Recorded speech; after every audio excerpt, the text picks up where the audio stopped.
Hi there. Hi. It's Friday night. It's Friday night, April 26th, 2019.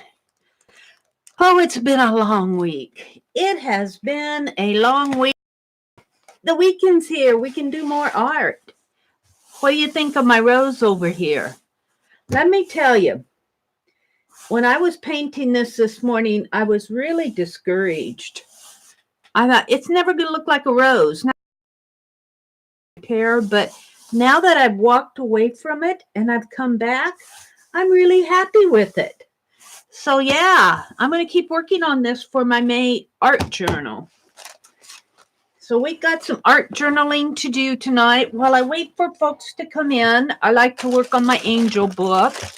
Oh, I wanted to do something. Hold the phone for 2 minutes. I'll be stare at my art journal for a minute. I've got to do something. I want to experiment tonight.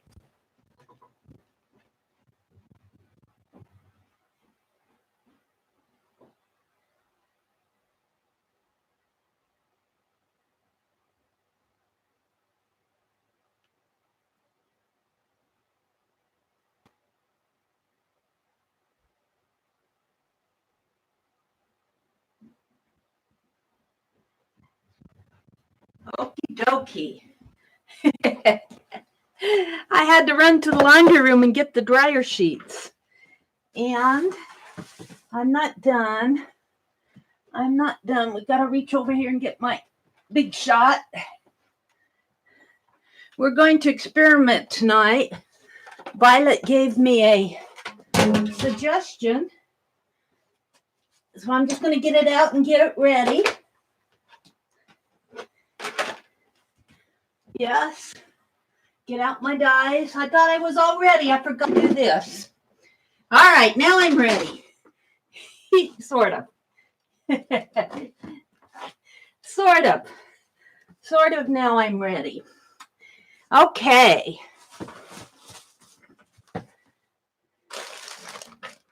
Welcome to everybody who's watching. Oh, it's Friday night.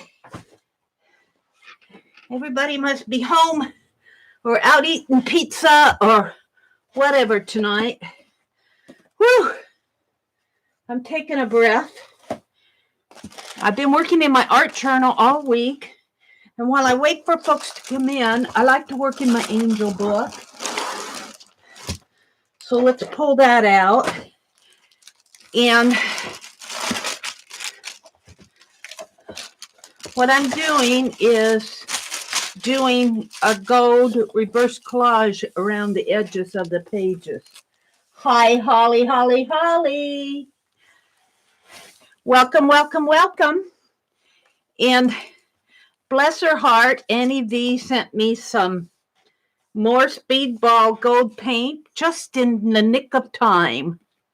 I am opening it right now tonight. Now, let's see.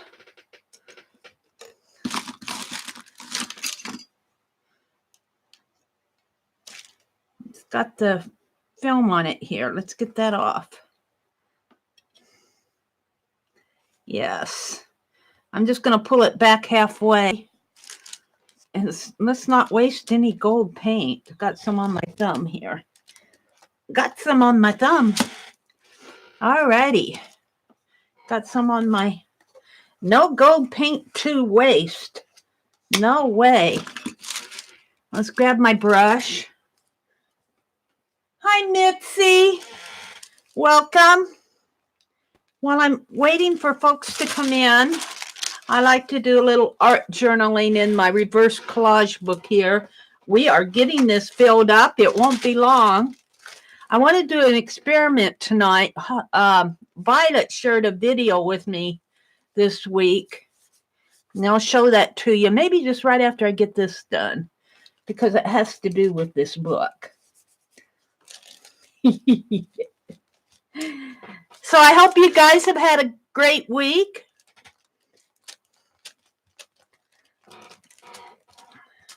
I just love this gold paint.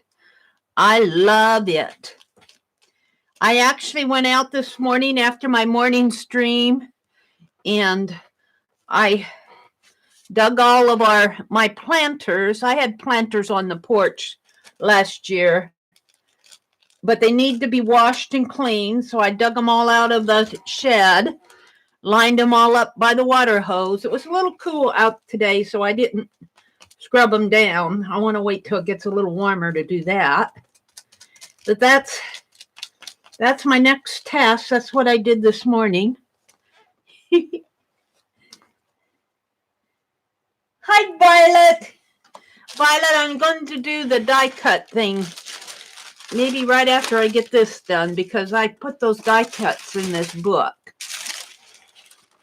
I had to run back and get the dryer sheets. I had everything ready to go. I have a list made. I just didn't get the dryer sheets out.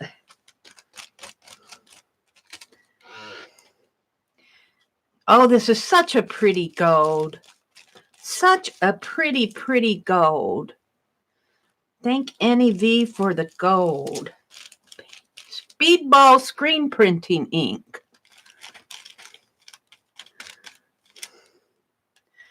And I've been doing this, gosh, for several weeks in this book now. We're getting it done, though. We are getting it finished.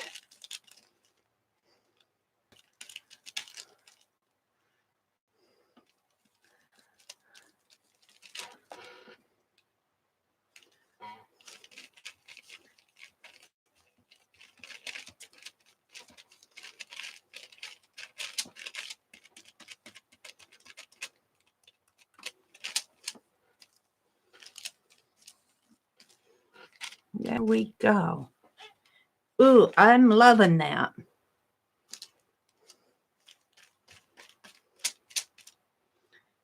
Let's take this and just kind of swish it on here and get as much as I can out. There's not much on my brush, but we'll get what I can out of it. No gold goes to waste in my world. All right. So let's close this up and put this book aside to dry. Hello to everybody who's come in. Hi, Sherry and Cheryl. Welcome, welcome. Violet and Holly and is Tanya in here? Hi, Tanya. Welcome, welcome. So let's get the big shot out. Let me set this aside. That means throw it on the floor behind me. Let's get into my live stream here.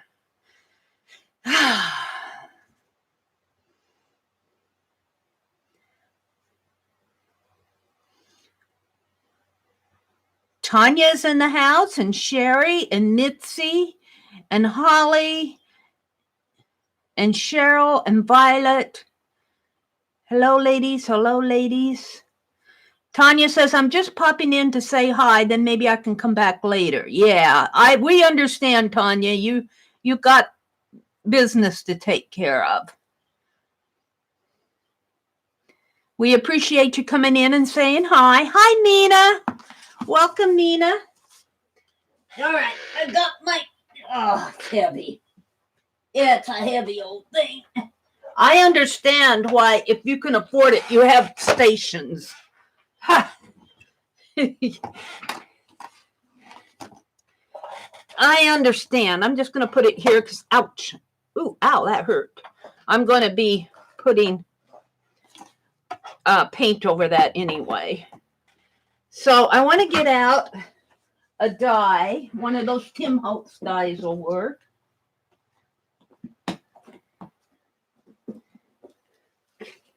And let's see, embossing. We'll get out this folder.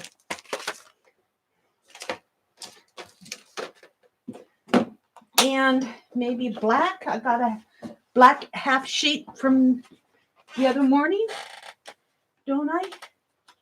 Do I?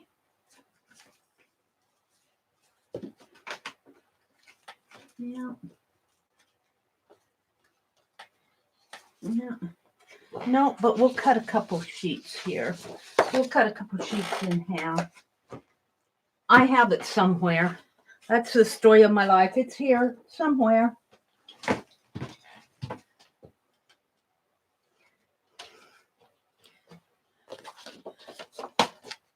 So a half of 11 is 5.5. I'm going to cut 5.5 here off camera, just to get some sheets to work with. There's 2. There's 2. I wish I had a larger workstation, but should be grateful that I do have. Now, let me go to grab the video link here of what Violet shared with me. And I'll have to do that off camera too, because I didn't save it. Let's see.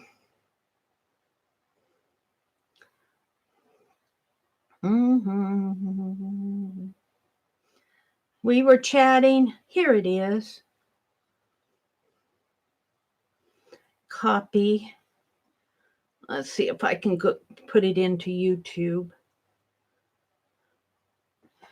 Let's see if it'll fit in here.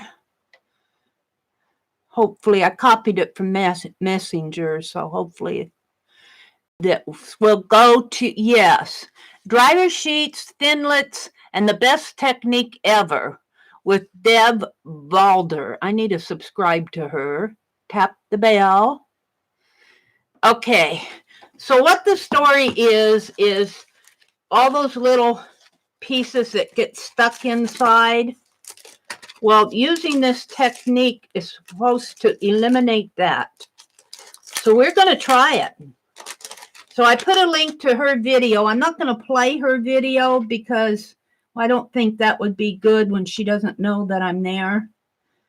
So I'll go back to my own world here. But I put a link to her video so you can look at it and watch it if you're interested in this. I'm going to grab one of these die cut things here. Which one do I like? I actually like this one a lot. So we're going to grab that one.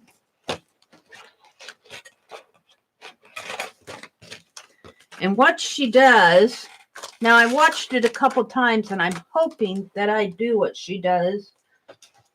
I may not do it exactly, but if I don't get the same result, then I'll have to study it a little bit more. But she grabbed some dryer sheets. Now she used the unscented kind. We only have the scented kind. And she used 4 of them.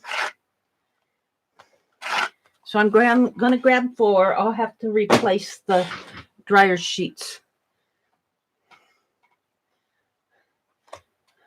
Yeah, we have bounce. I usually use the dollar store dryer sheets. I know all the ramifications about the chemicals and all of that, but I like how they soften my clothes. So I believe she cut them in half. She folded them in half, and I think she cut them in half to get a layer of 4. And so that they go through the machine. Oops, I need the different scissors here. Yeah.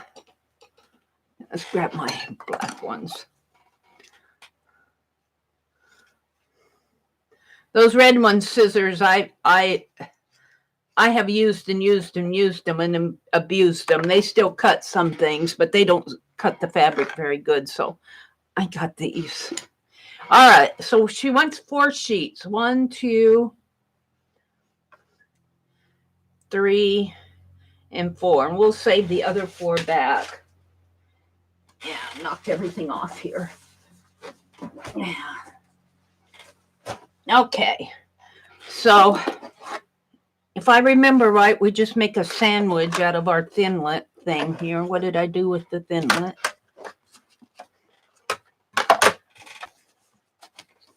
All right, Meri, what did you do with it? How can I lose that in two? Did I put it back in? No, yeah, I put it over here. I don't know how I can lose things in 2 seconds. I'm going to put the thinlet down.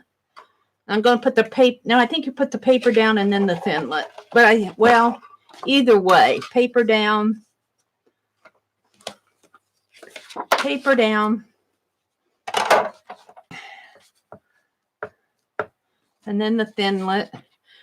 And I don't especially care if this goes crooked because I'll be cutting it anyway, but I'm going to make it as straight as I can. And then she put the other like this, and she runs it through once. Now she goes through several different methods to show you what she's up to, but I'm just doing what I think she does in the end. You run it through.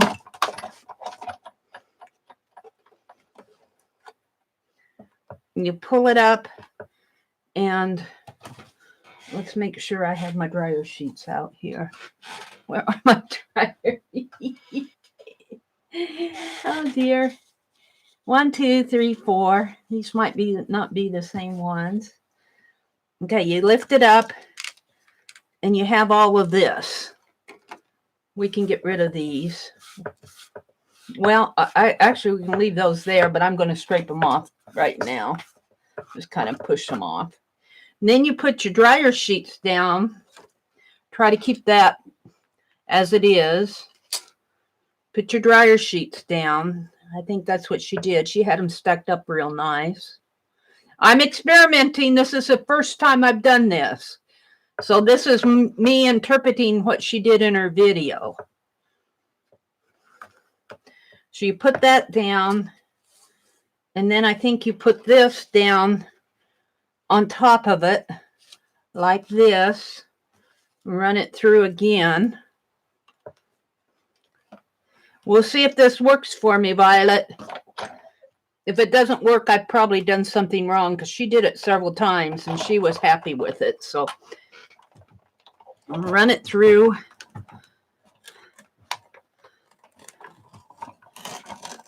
And I'm going to back it up through it again just to make sure they get it. Woo! Snap. Then you lift it up. And all of these little things are supposed to come popping out. They don't come popping out. They're supposed to pop out. Maybe it's my dryer sheet. Let's lift this up. Well, Violet, it didn't pop out. Well, maybe I need to pull it out. There we go. It pulls out of my page nice enough. It pulled out of here real nice. I'm not so sure that it popped out of my cutlet like it did for her, but they're easy to pop out. You're supposed to be able to just kind of grab onto these. Let's see if I can send this through by itself. Let's get these. Let's send it through by itself and see if it'll pick these up. I may not have the right sandwich. I may, who knows what I'm doing.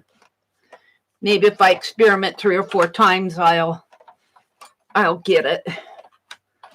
Let's pull this out again. And she says you can use these dryer sheets over and over and over again, but they're supposed to pop right out of the thinlet.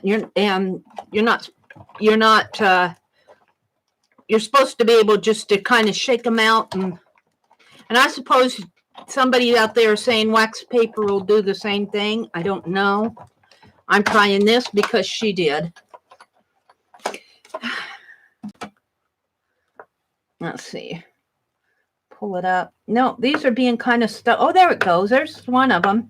So it's kind of pulling on them, but it's actually cut my dryer sheets. Well, it did all right. It did all right. Let's try it on the... I still got a couple left in there. Let's get my pokey tool. You're supposed to be able to... Now, take this with a grain of salt because where's my pokey tool? This is my first time, so I may be doing something wrong. I'll look at chat here in a minute. Let me clean this. See, it's supposed to pull all these little, and maybe it's how I had it too. Maybe if I face it the other way. No, I don't think so, because you have to have your dryer sheet on there. It should be grabbing at these little ones here. Hers came out real nice. So I'll keep trying this. I haven't given up. I may be doing something.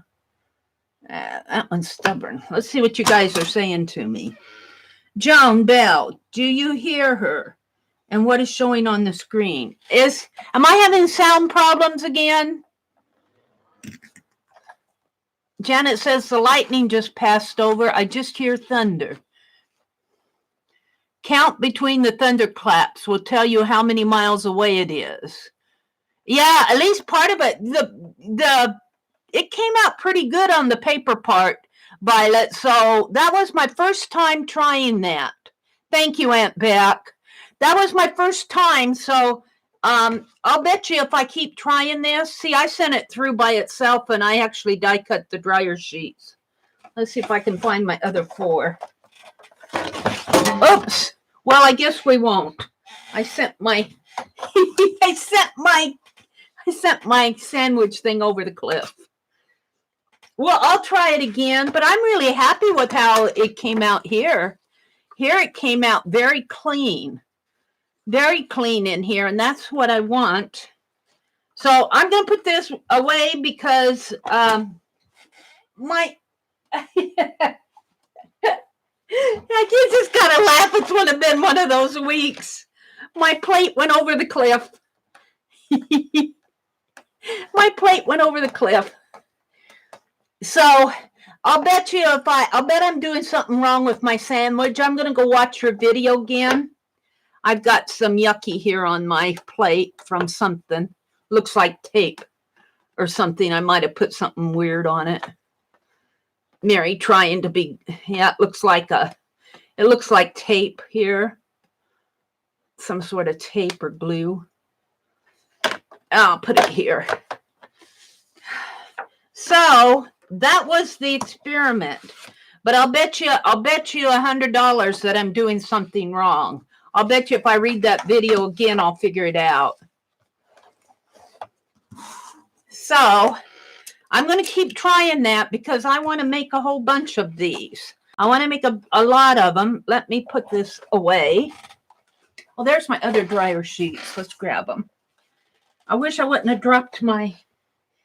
It's over there, too. I'd have to crawl over and get it, and I'm not going to do that while I'm streaming. That's okay. You get the idea. There's the link if you're interested in her video. You might be able to find...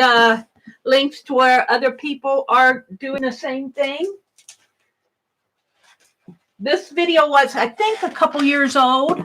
So other people have had to try it. And, it could be my dryer sheets. Those are not new dryer sheets. I've been sitting out in the, I don't use those. Those are my brother's dryer sheets. I don't use them. I don't know how old they are. I could maybe get some new dryer sheets and see if maybe if I had new dryer sheets, that would make a difference. But see, the object of it is that dryer sheet is supposed to pull all this little yucky stuff out of the die cutter. So you don't have to sit there all afternoon and do this. Yeah.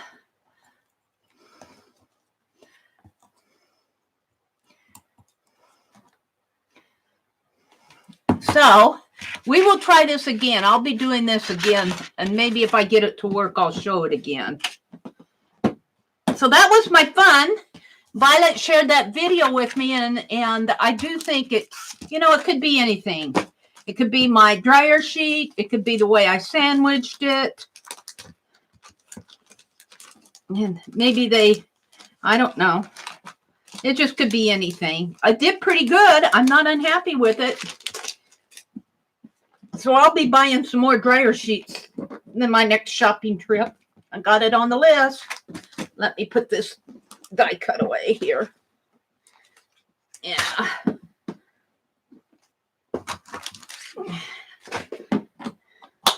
All righty then. That was fun. That was fun. Let's clear my desk off.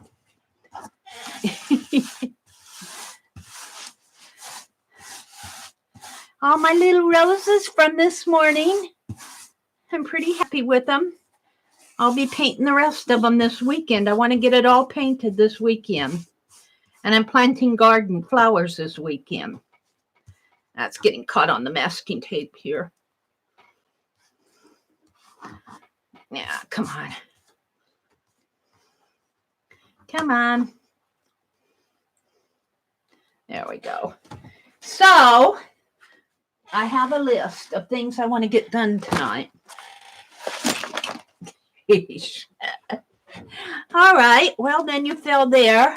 I decided what I was going to do was go to day 16 in April. So today's the 25th. I have 1, 2, 3, 4, 5 days. I should, if I do one tonight, which I was planning on doing, a real simple bark tonight. But I'll save that till last in case you guys want, those of you who go to bed early and that. I'm going to do this bark. So if I do one a day until the 30th, I will have this signature done. And I have filled up this art journal where I cannot get 2 signatures in there. I'm going to put the other signature in May and work on the rest of them in May. What I have here, and here are the pages that I did for the mystery envelope swap. I can show this now. It was really fun to do. If you haven't watched Bea's mystery envelope swap, there's about 6 of us in the, not the swap, I keep calling it a swap, it's a hop. Lisa Conway has a video, Jeri at Recycled Parts for Art, Shell C, Peg Robinson, Tina, and I don't know her last name, I'm not familiar with her, and Bea and myself are all in this mystery envelope video hop that went live today. So go out there. Oh, and Shelly, Crafty Mamas is in that too. I really love what Shelly did. So go out and check out the video hop if you haven't already. There's some really fun things going on out there. So the reason I have it out is that I'm going to put this, and I think that I can squeeze it in here. Can I don't know, can I do this? Yeah, I think I can somehow double load this. I've never double loaded can I double load this? Will it, with their different sizes? Can I double load this in here and let that, I better not. I better just put another, let's put it in here like this. I don't want to fool with it, I'll mess it up. Well, I've got a band right here. Let's just do it while I'm here. It won't take but a minute. I'm going to put it right here in the center. Right in there. There. And then this is my page that I used to, what did I do here? It goes in here. I haven't got it in there yet. It goes around. There we go. There. Then this is my page that I use to catch things on. And I was thinking that when the other morning I had up Shannon's Custom Keeper. These are the 3D assemblages that I did in Lisa, My Eclectic Life did those 3D assemblages. I'm going to put them in the Custom Keeper like this because I don't think I can get them in my art journal. I think my art journal here is, well, by the time I put my canvas in here, let's get it out here, it's going to be full to the gills. it's going to be filled to the gills here by April 30th. I knew it would be. And I don't even have the other canvas signature in there. I just got enough room for everything. Wow, that's cool. So I'll put these in the custom keeper by themselves because they're fairly thick. And then if she does any more 3D assemblages, I'll just put them into their own little section in the custom keeper. So I wanted to do that. Let's get my list out. Let's get my list. These are my previous lists. I was here this morning writing Dee Dee Willingham's next 10 prompts for week 2. I'm not going to read all of them because I don't think that's fair. Dee Dee reads them on Mondays in her stream. I read them all last week, but I thought that, I'm not going to do that again this week. That probably was not... She probably wouldn't have minded, but I'm going to read the one that I'm going to do. And I think the one I'm going to do is very obvious. That's the 10th one. It says, read about or learn something outside your area of expertise. So that's the one that I'm going to do for this week. And Lisa at My Eclectic Life is teaching a little class, a little hangout class on spinning. And that's going to be my read about or learn something outside of my area of expertise. So I'm going to attempt that. The one that I did last week was number 2, was use yourself as a muse. Look at your old creations and choose one of them and write down a project. Write down, you don't have to actually go do it. Write down a project and what you can do to update that project. And my working the prompt was to take one of my sketches of the faces and cut it out and photocopy it and create another piece of art. So that's nothing brand new. I mean, people do that all the time, but I don't usually do that. I don't usually take my old art and create new art out of it. So that was my number 1, and my number 2, that I'm following my society, hashtag SOIC, Society of Idea Collectors. I'm doing my homework, Dee Dee. So I don't know when she's going to do that hangout. I think she's going to put up a couple videos until some of the gals in Canada are going to take it with us. So she's going to wait till they get the kits that she's sending out. I'm real excited. And let's put this aside. And guess what? This morning I opened Happy Mail from Christy and Becky and who else? Oh, who else sent me Happy Mail? My mind went blank. Let me look. I don't want to cheat them. Becky and Christy and, yeah, it's been one of those days. Becky and Christy and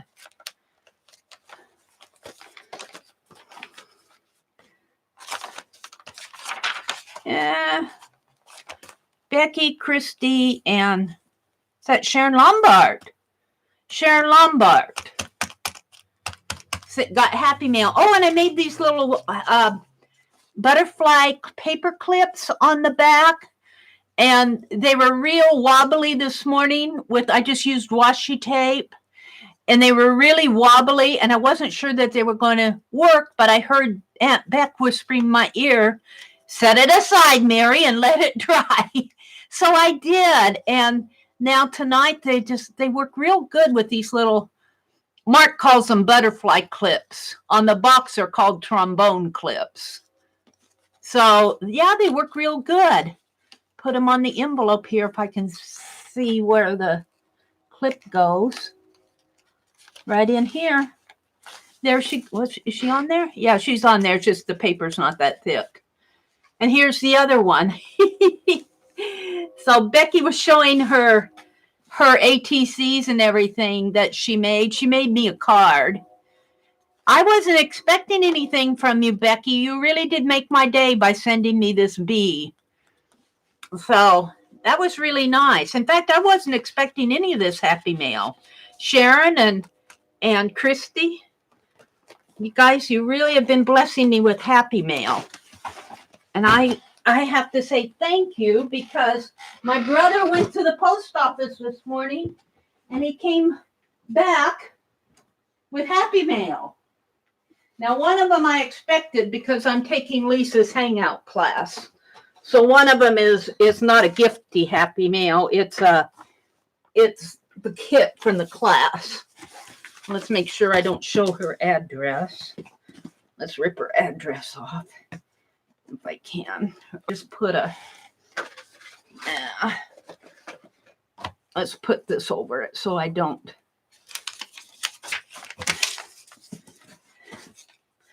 So I don't tell everybody Lisa's address.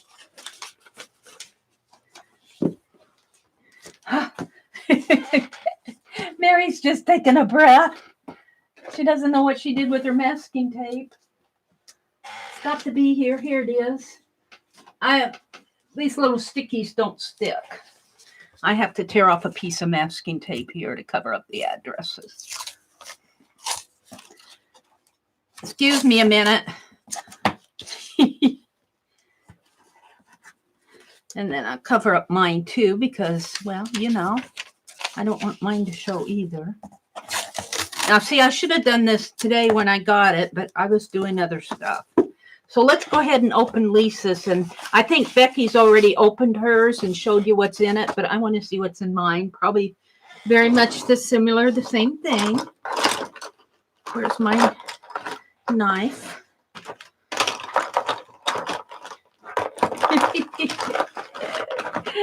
Oh. Lisa is very kind to teach us how to do this.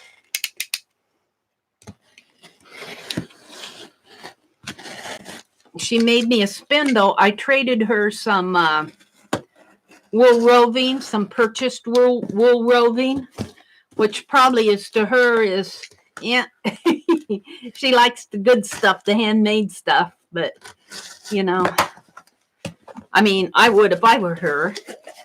Look, here it is. Look how she's packed that up so nice. Meri, I hope you enjoy learning how to spin. I think I will if you're teaching it, Lisa. And she's packed it in here real nice with tissue paper that I can use. And she's given some instructions here that I'll have to read.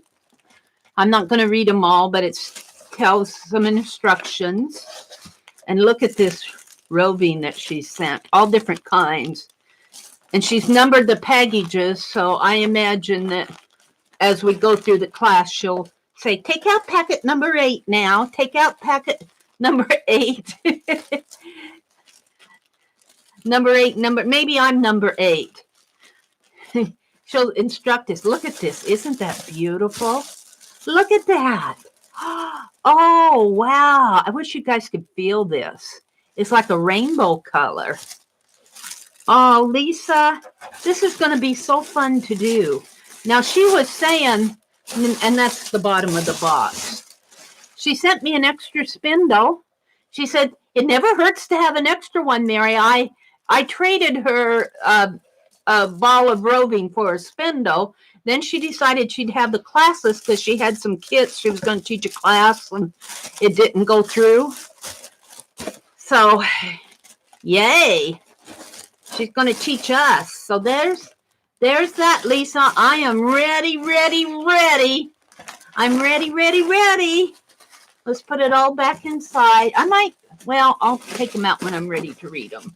I might try to read through them before the class if I have some time. That was my address anyway. So, thank you, Lisa Conway. We'll put that over here with my other yarn stuff.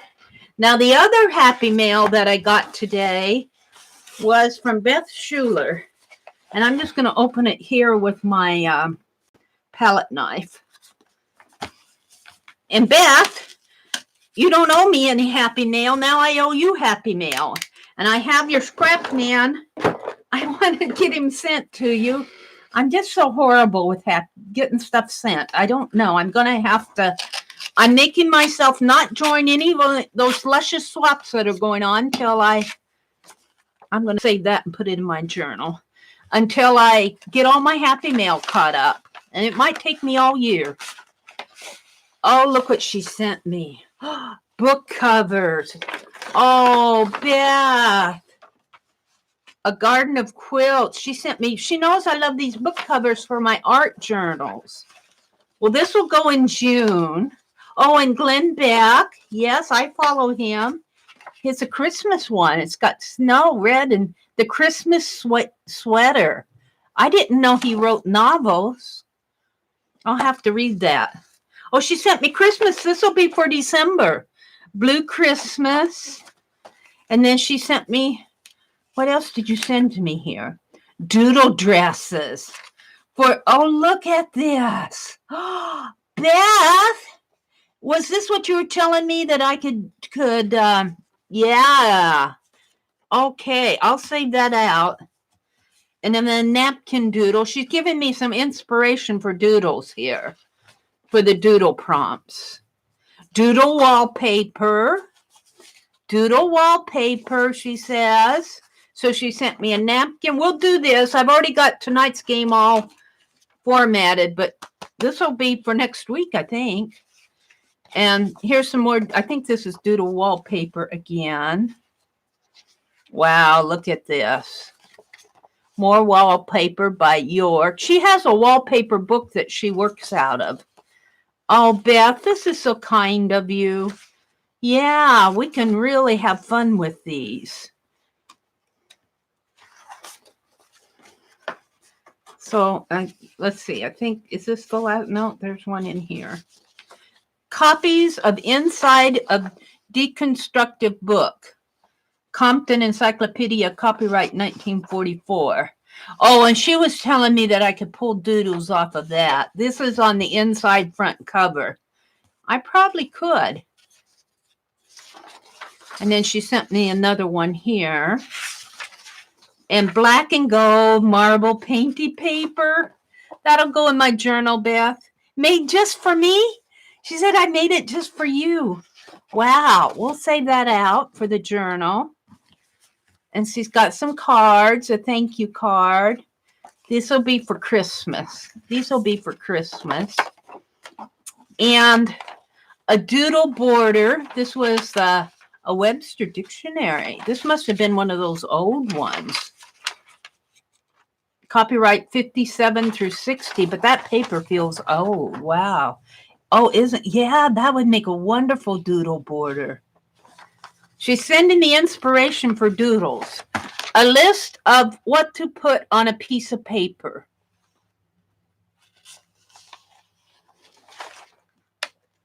Okay. All right. She sent me a list. That is cool, Beth. Thank you so much for this. I have your scrap, man. I'll try to get them out. You just have to hound me. He's all done, except for I want to write the verse.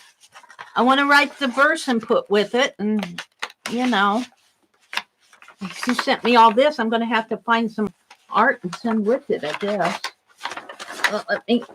What am I doing here? Oh, I'm not getting it all in. Well, I'll do that later. I'll set it aside. It's mostly in. Okay. Now let's catch up with y'all in chat. Welcome to everybody who's come in. Welcome, ladies. Oh, that was the list. You typed up our list. Thank you for doing that. That's kind. I'll put that in my journal. I need to create a journal just for lists. It's just, I need to do this and I need to do that. Becky, another code snap, Holly says. Becky had to go close the windows. Holly is knitting and crocheting handicapped. For the handicap, that's cool, Holly. Holly, I'm honestly not sure. Maybe knitting or crochet. I'm reading backwards. Awesome, Beth. Holly's laughing. Hi, Artsy Wannabe Nancy. Artsy Wannabe Nancy. Welcome, welcome. Holly said, what do you do with it after the classes? Oh, you after the spinning classes? Well, yeah, you use it to make projects with. I'll probably do artsy things. Right now, I'm just doing little samples. I don't want to get it out now because I went all through it this morning. Right now, I'm just doing little samples of different stitches in crochet. Right now, I'm on the Tunisian stitch. I did a granny square. I did the single. I did the double. I did the basket weave. Right now, I'm just building me a little sampler of different stitches. And the knitting, I'm learning how to knit. So I was thinking it might be fun to go to the hardware store and get some twine, like hay bale twine and some big old knitting needles. Well, I probably got big enough knitting needles here from what's been left here, and knit a big round piece to put around the flower pot outside. I was thinking that might be a fun project to try. I don't know. I've never knitted with hay bale twine. But, it can't cost that much. But yeah, and you can also use that roving to do felting with. If you don't spin it, you can use it to do felting. It's a needlework. It's needlework is what it is. It comes in the category of crochet and knitting and felting and beautiful art going on out there. Lisa's going to be doing video classes to teach Meri and the other ladies. Yeah, I think Lisa had 10 kits. And I think I don't know if she sold all of them, but she's pretty close. Well, I should say in row. She's charging us for the postage. She's so good that she's sending us the materials, but I think she had 10 kits. If you're interested, you might get with her and see what she has. There's a link to her video showing the kits. Yes, there is. Thank you, Janet, for dropping that link. I appreciate it. Oh, she has 2 kits left for sale. If anyone is interested, post her a link. Yeah. Lisa's had a pretty rough week this week. You might keep her in your good thoughts. I think her dog got under her feet and tripped her up. That must have been horrible. Yeah, I think she had a busy week the way it was. And the dog slowed her down a little, hurt her back, which is not funny. Okay, there's wannabe Nancy's in the house and Cheryl. Hi, Cheryl. Let's see. I said hello to Mina, says Beth. Hi, I got your delightful ATC today. And the paper samples that you made were beautiful. Janet says, Meri, did I say hello to you, Janet? Did you put a coat of varnish over Shakespeare?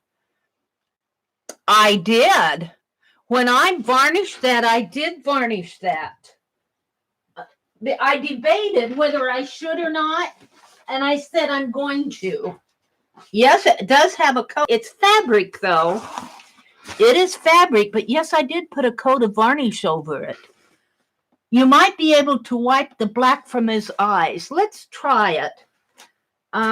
Let's try it with I have a baby wipe, but they're kind of old. Let's see if it works.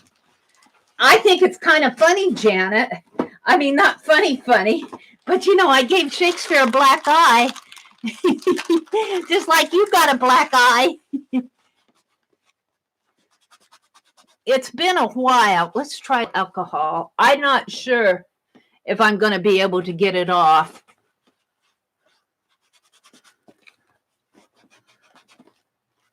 No, I don't think it's working. It's not working with the hand sanitizer. Well, some of it's coming off. Some of it is coming off. Maybe if I keep at it, I'll probably just give him a pirate's eye.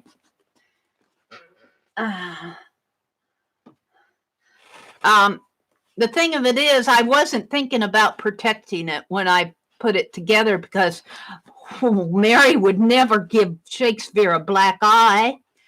But you know, I opened it and I probably had black paint out here on my desk and I opened it and that's what happened. I don't think it's going to come off. Some of it's coming off, but for the most part, it's there. I kind of like it because it reminds me of the lead paper criminal, the lead pencil criminal. I kind of like it. I thought if Janet gets a black eye, so does Shakespeare. It was a total accident. It's kind of sad that it happened. But in a way, you know, it's kind of like, you know how you do art and you put big old red sunglasses on dogs like Barb Owen did? I could put a pair of sunglasses on him. Put a pair of red sunglasses or blue sunglasses or something like that to cover up his eye. Or I could just leave it and laugh about it. I'm not going to cry over his black eye. He's off into a better world, I think, today. I tried it. Let's see what else is going on here. Nancy said hello. Cheryl said, you need to make a book for the list. Yes, I do, Cheryl. I tell you, it's on my list to make a book for the list. I need to finish my Happy Mail. I want to make little paper dolls and postcards and thank you cards. And I want to finish my April acrylic. And I need to do my cover for May. That's how it goes. But I do things. And here's proof that I do things. It's just that I can't get everything, all this wonderful stuff done. I just have to keep plodding away. That's why I stream so much. That's why I stream so much. I have too much fun. All right, let's see what's else on the list here. I'm going through my list tonight. Let's see what is else. Let's see what I can check off here. Angel reverse collage, check. Die cut and dryer sheet, check. Get link. I gave you the link. Happy Mail, Beth and Lisa, check. Oh, I put that journal away too fast. Let's see if I can find it here before I dig it out. Let's see. Yeah, here it is. I found my stamp. I found my stamp. And what I want to do, just do a little of this art on my Friday night stream. I do so much of it on my Monday streams. Let's re-ink my pad here. Get that out. My ARP card, my old lady card. Let's roll my sleeves up a little. I did that watercolor graphic drawing this morning with this sleeves, and I kind of got some graphite on my sleeves here. Let's re-ink my... Now, I was watching Lindsay do this, and she says she puts an abundant amount of ink on her ink pad. So that's kind of what I try to do. I give it a good soaking. That's pretty good. And she lets it soak through. Let it soak through a little, and then you kind of scrape it in. And then I think you're supposed to set it and let it sit for a little bit, but I want to use mine.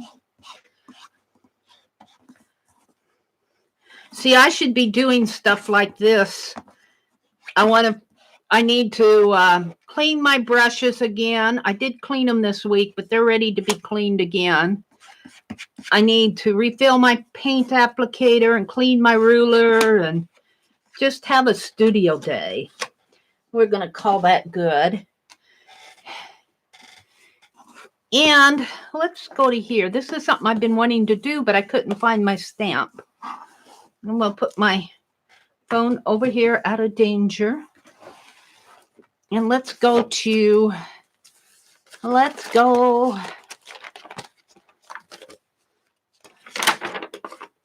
What's that song? Let's go to the, what is it? Where are they going to? Let's go to the hop. It's the hop, isn't it? Where they're going to in that song. Yeah, let's go to the hop. I want to put some, I want to stamp some. I'm going to sneeze. Excuse me. Sneezed. Now you got to remember, this is in my journal, so it's not going to stamp beautiful because it's in a book, but it'll stamp good enough. And let's just do a half of it here. Because I just kind of goofed it. Now I need to get it better stamped here.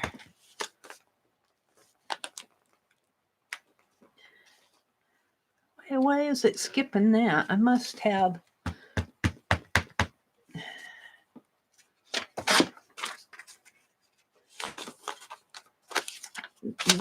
Paper.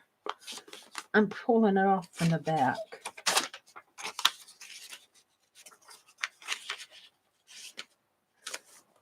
Like I'm being so careful in this journal where the other ones didn't stamp good.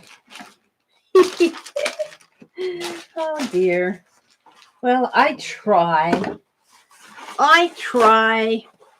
Excuse me, I sneeze.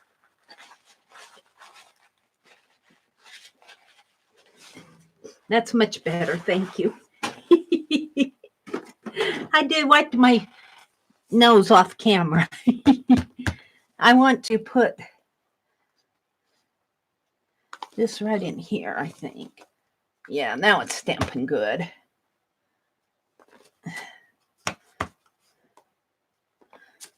No, that one didn't do so great.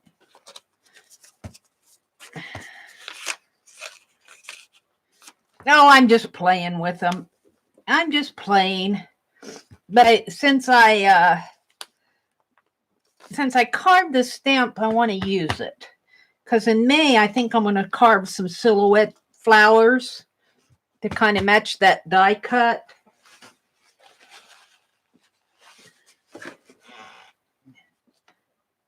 So this is kind of what I do when I art journal. I just do different fun stuff.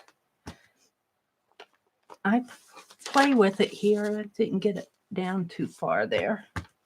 Let's do that again. Sort of. Oh, dear me. This is just the back of it. I just like to fill out the edges, and then I'll go back in and document when I did this and what they are. And you, Aunt Beck and Beth were showing their ATCs in their ATC book. And I was thinking, well, you know, I do 30 ATCs, 30 or 32 ATCs in my art journals every month so far this year. Of course, they're all mine, but I use Happy Mail that you guys have sent me. I try to theme them too, like I did some nursery rhyme ones. I try to theme them according to what I'm doing. Boy, I'm really filling this one out, aren't I? It looks like you're behind the iron gate.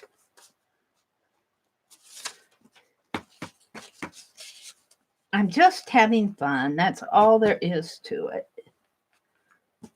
Can you guys see? Yeah, I guess you can. And I got a cat here on the other side. We'll do the cat on the next page. And then I'll come back in and I'll swoosh some color on this. I'll just do one going down. Oh, it must be because of my book. I'm in a book, so, you know, it isn't going to stamp perfectly in this journal. There we go. So we've got this one to do. I'm boring you guys probably to tears. Let's do the kitty cat. Let's do the kitty cat. See, I got behind on doing these. It's not stamping good down there at the bottom.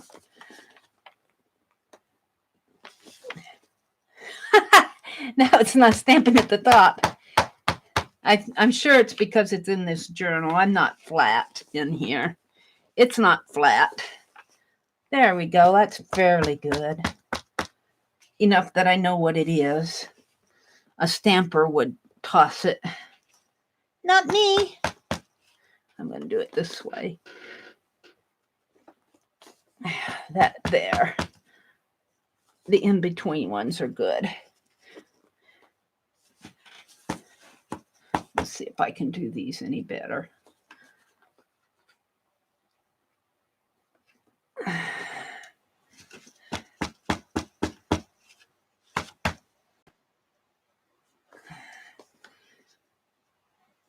That's just having fun. That one turned out pretty good. Might as well practice in my journal. Practice carving. Someday maybe I'll get so good I'll carve a really nice one. Jeri would say, do a postmark for me, Meri. Do my postmark.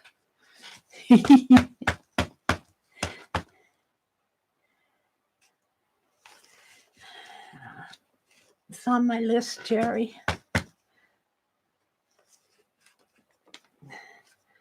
I'll stop after this page. I'm sure that you've had enough of this. This is fun, though. This is my fun.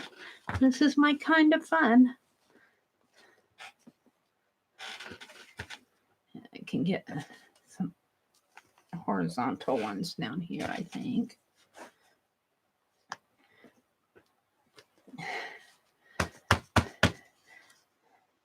Look like the Kitty Cat Hotel here.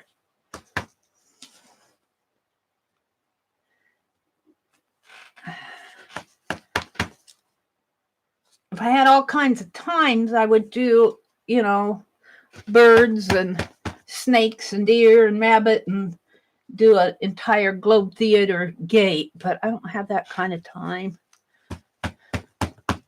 The kitty cat was easy. The fleur-de-lis was pretty easy.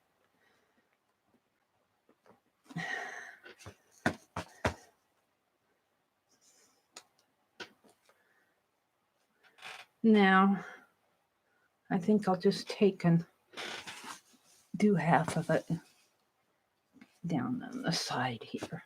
Yeah, that's pretty good.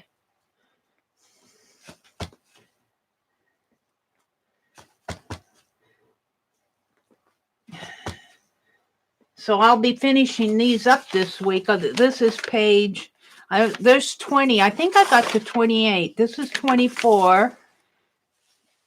This is from painty paper that Janet sent me, and she did a painty paper, I believe, on a coffee filter, if I remember right. I can't remember exactly. And the Tim Holtz die cut, she sent me flowers, so I'm going to call these Janet's flowers. And did I do these? No, I'm ready for 28. Today's the 26th. So 25, 26, 27, 28. So I'll finish those this weekend. So I'm pretty much up with my ATCs.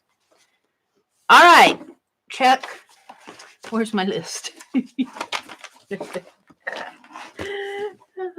my list? Is it in my book? Is it in my book? Well, I guess I won't worry about it if I can't find it. See? How do things disappear for me within 2 seconds? This isn't it, is it? No, no. Well, we'll put this aside. It'll show up. I kind of know what I want to do. Yeah, sort of. That frustrates me. How can I lose that list? Did I put it back in the folder? I bet I did, didn't I? No. How can I lose that list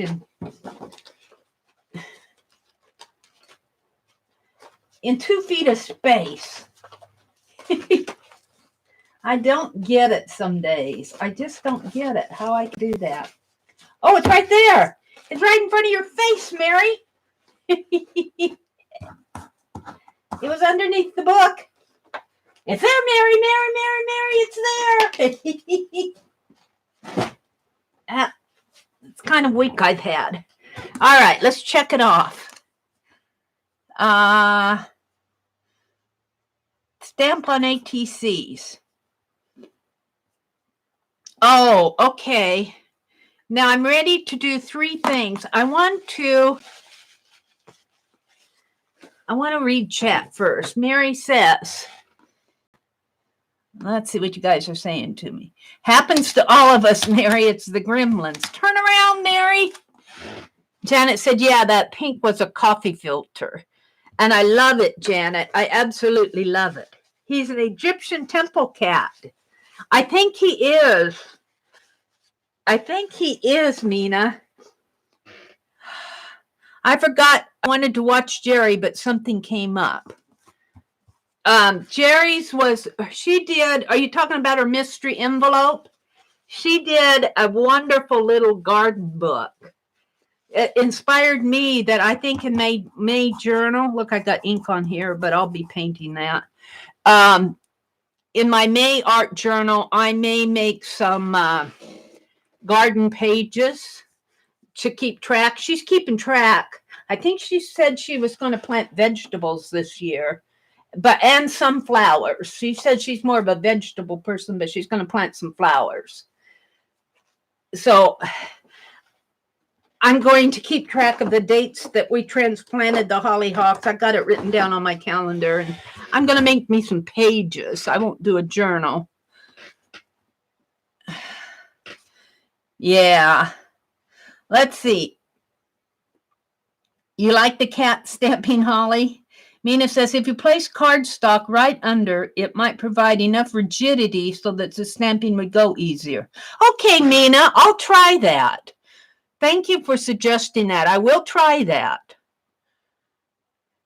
Or even, like the back of an art pad or something, the stiff cardboard, that might work too. It looks like Bandit, doesn't it? And Nancy said, is that Bandit you're stamping? I didn't have Bandit in mind, but since it's black, it almost looks like Bandit. You like me checking things off the list, Beth says. Doilies, I hope we get to see them. Let's see. Becky. Hi, Becky. Love your... Oh, the dollies. Dollies. Aunt Beck's dollies are so cute. So stinking cute. Just so stinking cute. Aunt Beck says she's here. Aunt Beck. Hi, Aunt Beck. I'm still here just working on some little dollies while I watch and listen. That's fine.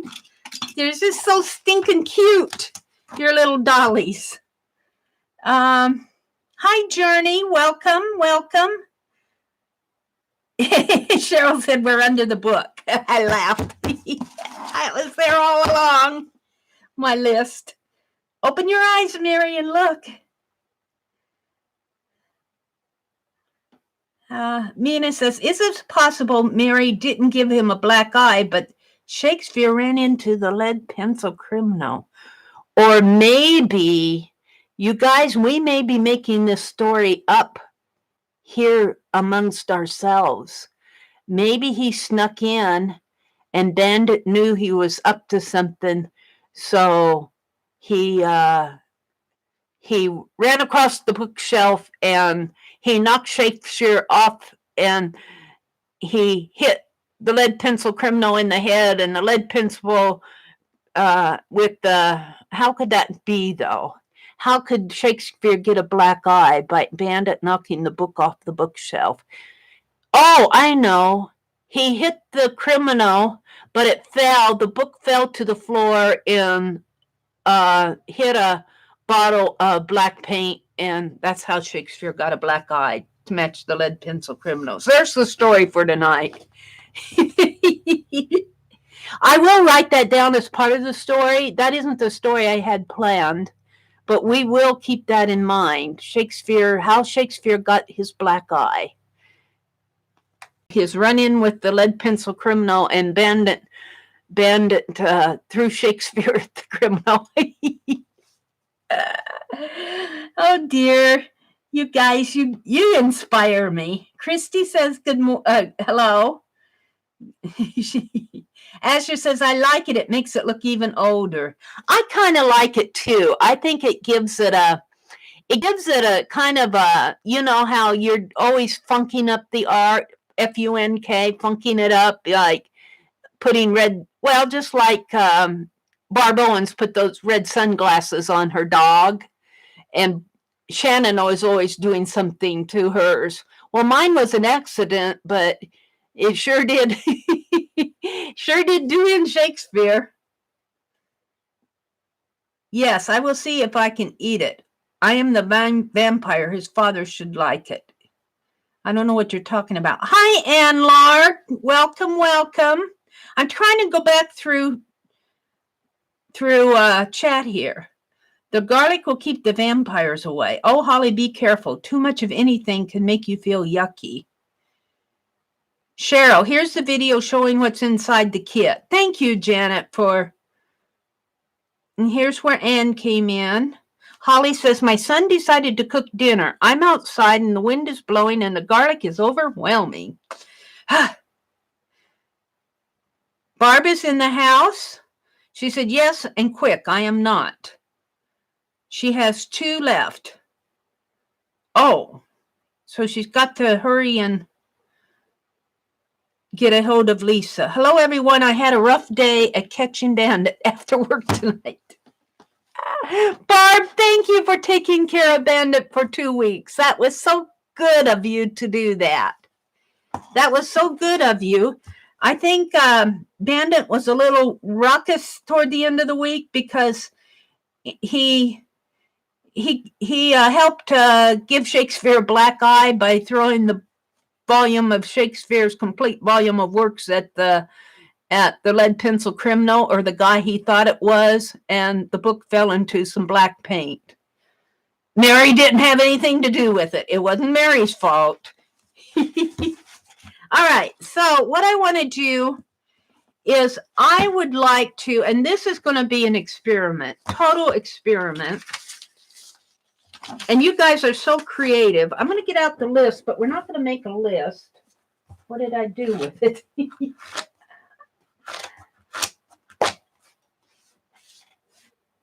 Mary's quiet. Well, I just need a piece of paper. I don't need that book.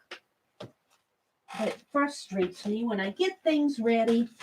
I get things ready and I look down and they're not there. But we'll use this one instead. That's not the composition book. It's probably out by my chair. It's probably out by my chair where I last had it. All right. In fact, I'm sure it is. This is what we did with what to do with a blank sheet of paper that Beth was so nice to type up. And I've been putting painty paper in here. And I think I have some lists at the back. No, I tore them out. Okay, I'm not going to put painting because I'll be doing more painty paper. What I want to do is I want to work setting up an art trivia game. Now, this is not us playing trivia. We're creating the trivia game. And I picked out some words. And let's see, I'm going to write them here. Let me go to my notepad here on my phone because I got them there.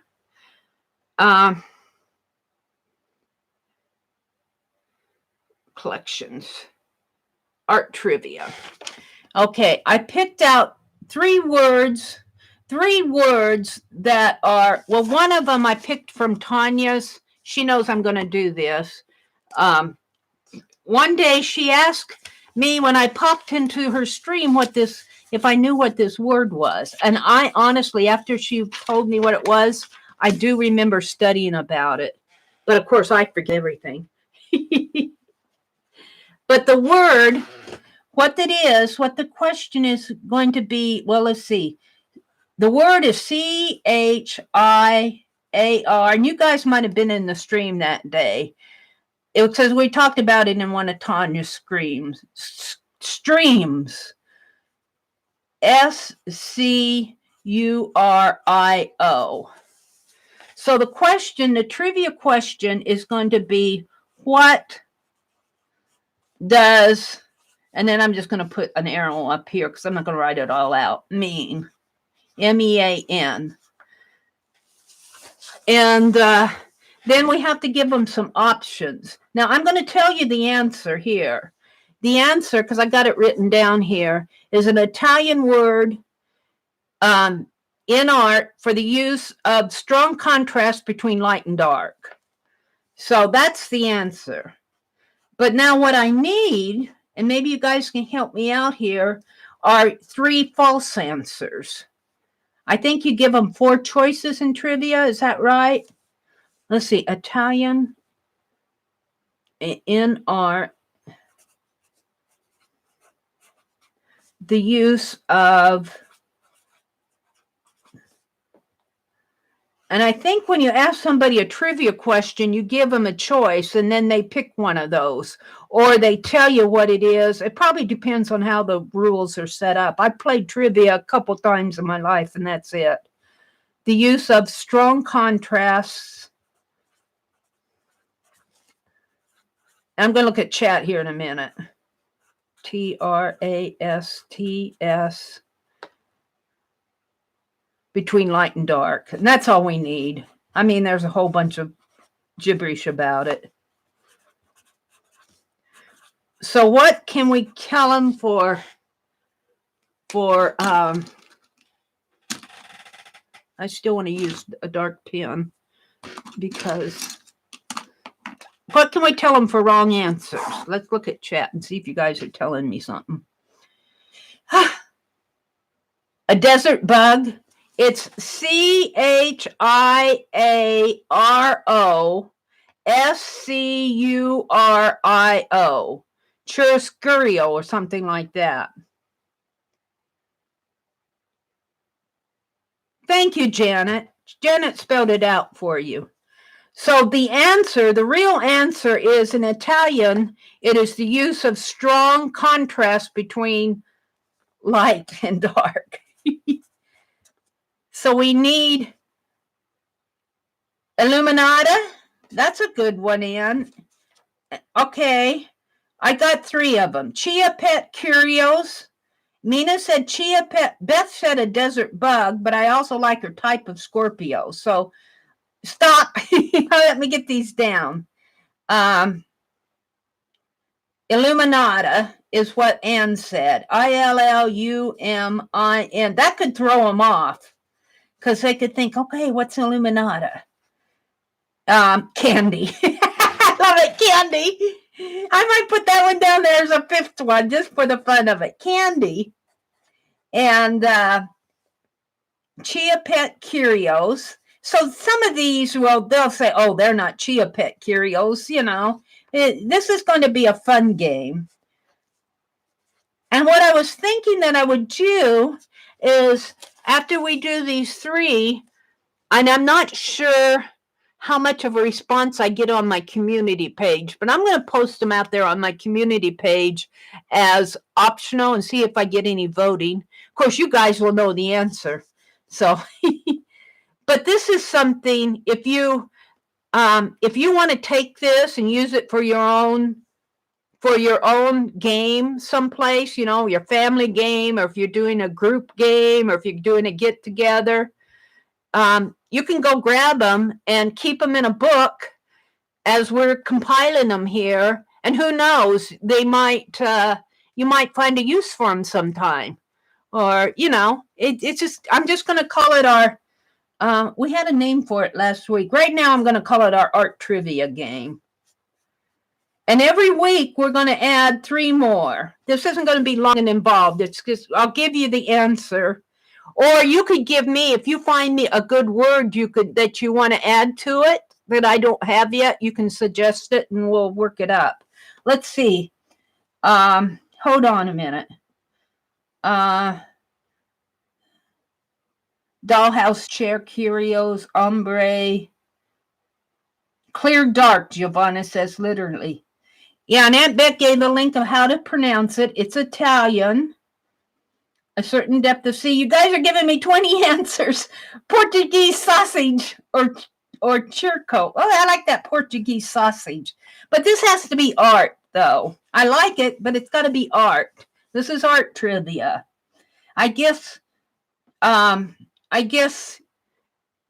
artist could be eating sausage. Hi, Eva. Welcome. Let's see. I saw one I thought I would put out there. See, spell it again. A desert bug. Illuminata. Type of Scorpio. Type of Scorpio. Did you mean scorpion or do you mean Scorpio? All right, so that's our first one. We're only going to do 3 of these. We're not going to dwell on these. The second one I had was, let me go to it here.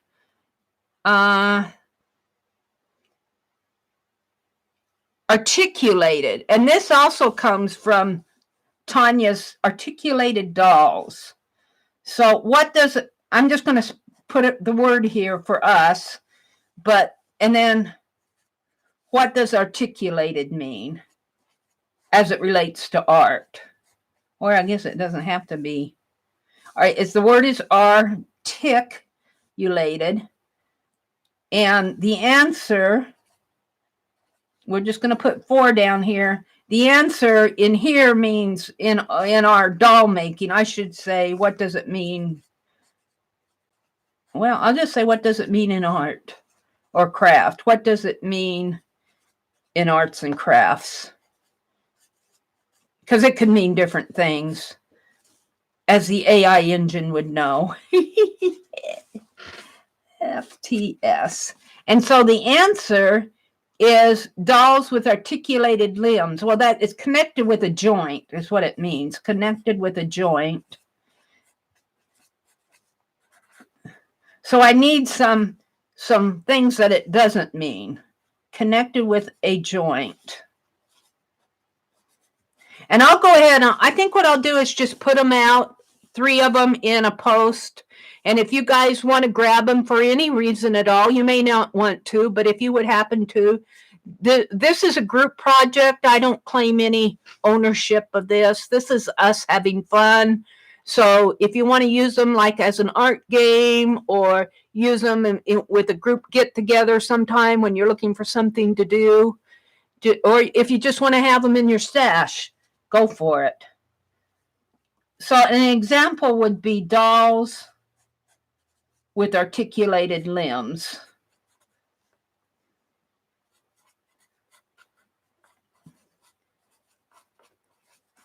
And Tanya was discussing this in her when she was doing those paper dolls. And that's where I got this. Arms and legs.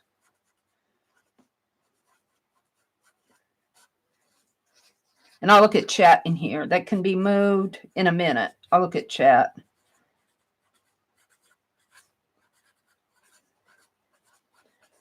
Because they are connected by the joints.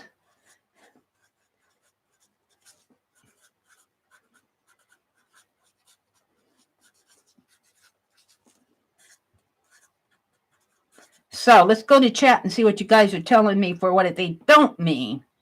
Articulated doesn't mean, hey, Holly, we all said hello at Beth's. Hi, Holly, Giovanna said. Holly is laughing. Cheech and Chong? Robotic. Robotic. I like that, Anne. Robotic. That's a good one. That would fool somebody.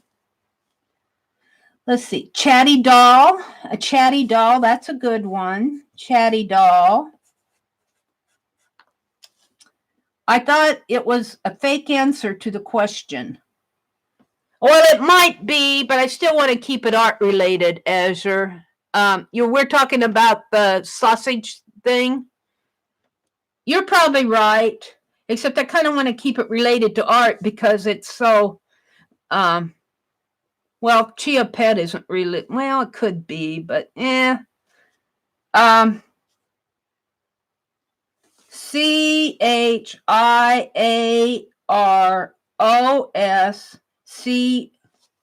Oh, really? Sciurro. Okay, I'll look that up. Thank you, Jabana. We want to put it out there correct. Except I thought I think it could probably be both ways, Jabana, because I copied this from Wiki. I copied it from Wiki, and that's how it's spelled in Wiki. So it might be both ways. We'll look it up both ways. I'll look it up, and if it's both ways, I will indicate that. But thanks for pointing that out. That's interesting. A head that spins all the way around. I can just see this head go. It's probably an owl, too.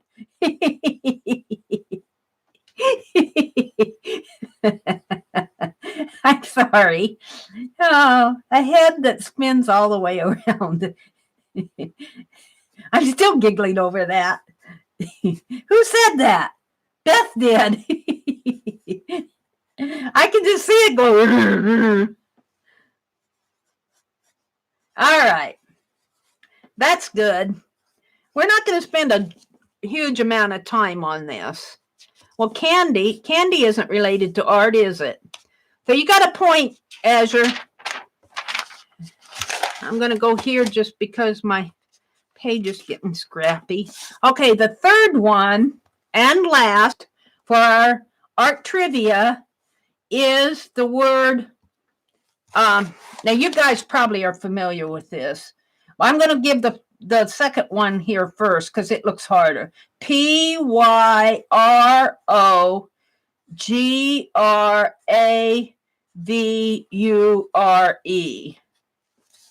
So, and I'm going to say, what does, and then just put blank and an arrow mean? And we know we're going to go into different things too, like I can't find the fact to base it up, but I know in my reading in art history, I read it someplace. I think it was somebody that interviewed somebody that knew Andy Warhol really good in personal life, and he said he loved cornflakes. He ate cornflakes all the time. And I thought that would be a fun trivia game as what artists like to eat cornflakes. But I can't find anything on the internet. I find Andy Warhol painting cornflakes, but I can't find any documentation out there where I read that Andy Warhol ate cornflakes all the time. It was one of his favorite foods to eat was cornflakes. So what I'm saying here is those are the type of questions that we could ask. Like we could say Andy Warhol or Norman Rockwell or, maybe some other famous Thomas Hart Benton, somebody in the modern era. Thomas Hart Benton might be a little I don't know. He could eat cornflakes, I guess. And then you could throw in Leonardo da Vinci, which would be obviously... I don't think Leonardo might be fun to paint a picture of Leonardo da Vinci eating cornflakes, but he probably invented them. Okay, so the answer of what it means is that and it could also be P-Y. I'm not going to put this one on there, but I'll give it to Graphy. But we know that just by looking at it. It's the art of decorating wood or other materials with burn marks. I'll put it here. Art of decorating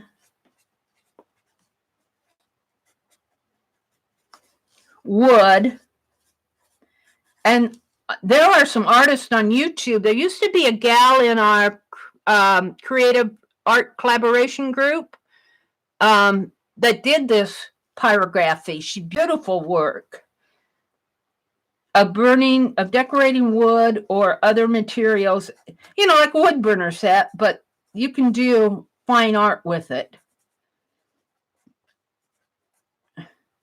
With burn marks. All right. So, otherwise known as poker work, I'm going to put AKA also known as poker work. I like that, poker work. And you could also take that into another question and go, what is poker work? And ask that in another question and use the, same answers.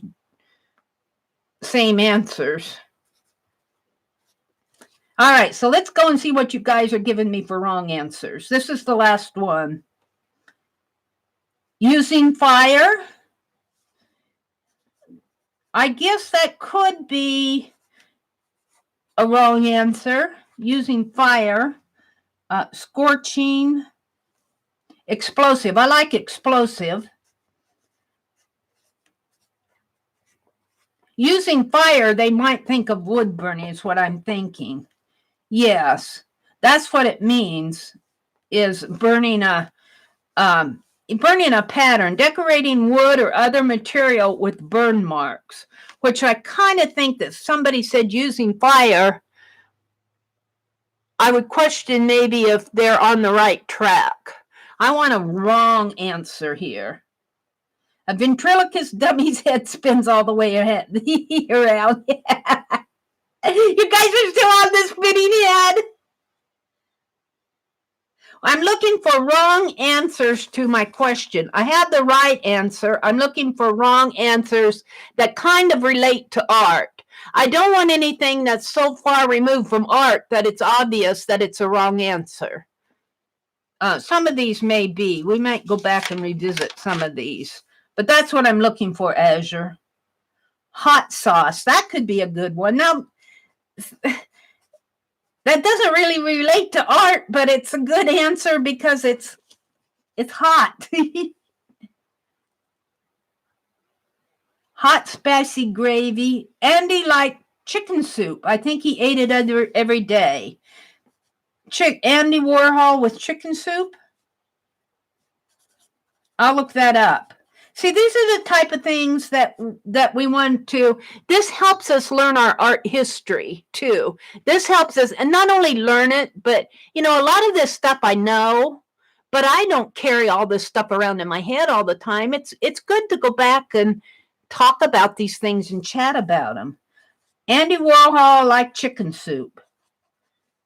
So if I can find it, if I can verify it so that I can actually put it out there, because this stuff I can verify by wiki.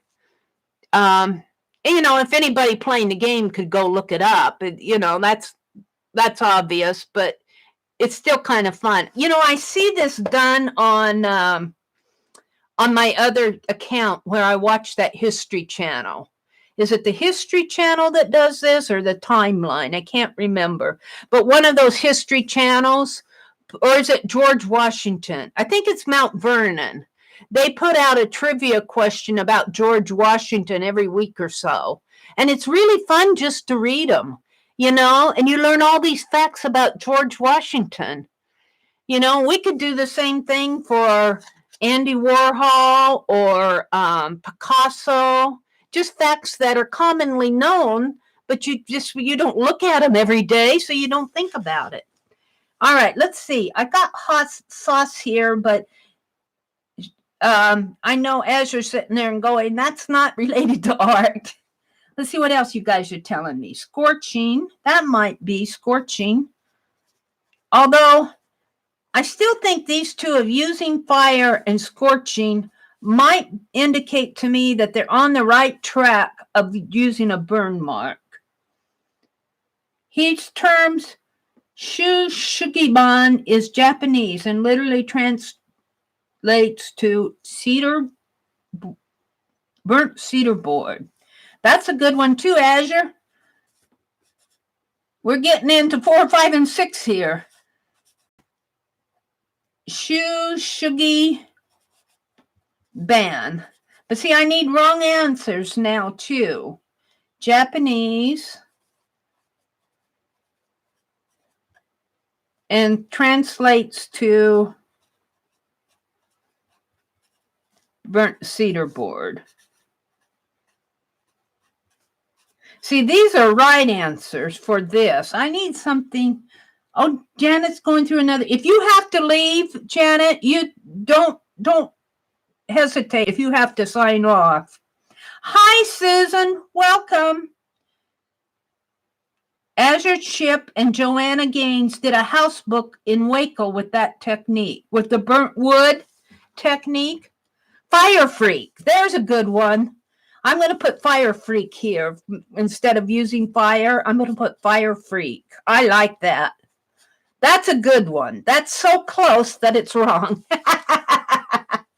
Hot glue gun crafts. That's a good one too.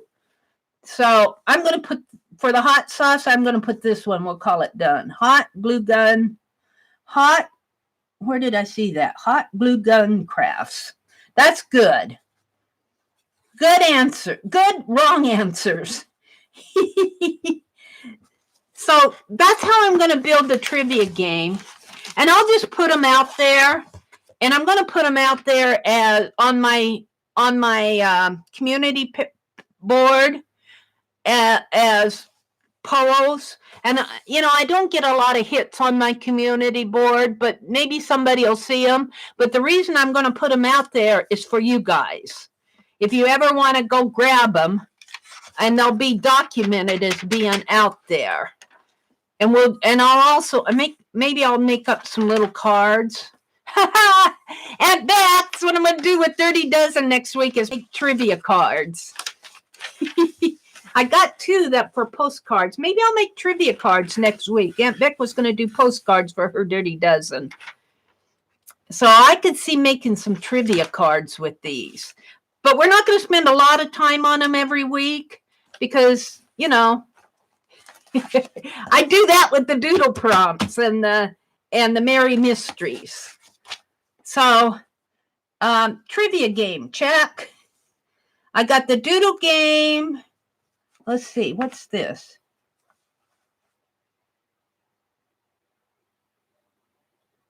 Oh, that's with the Miss Meri mysteries. You know what I want to do here? What time is it?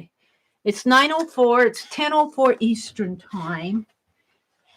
I may not paint my chip tonight, or I'll paint it at the very end.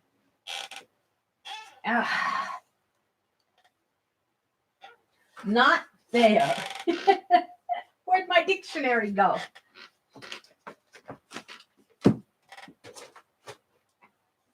I wanted my dictionary. How do I do that?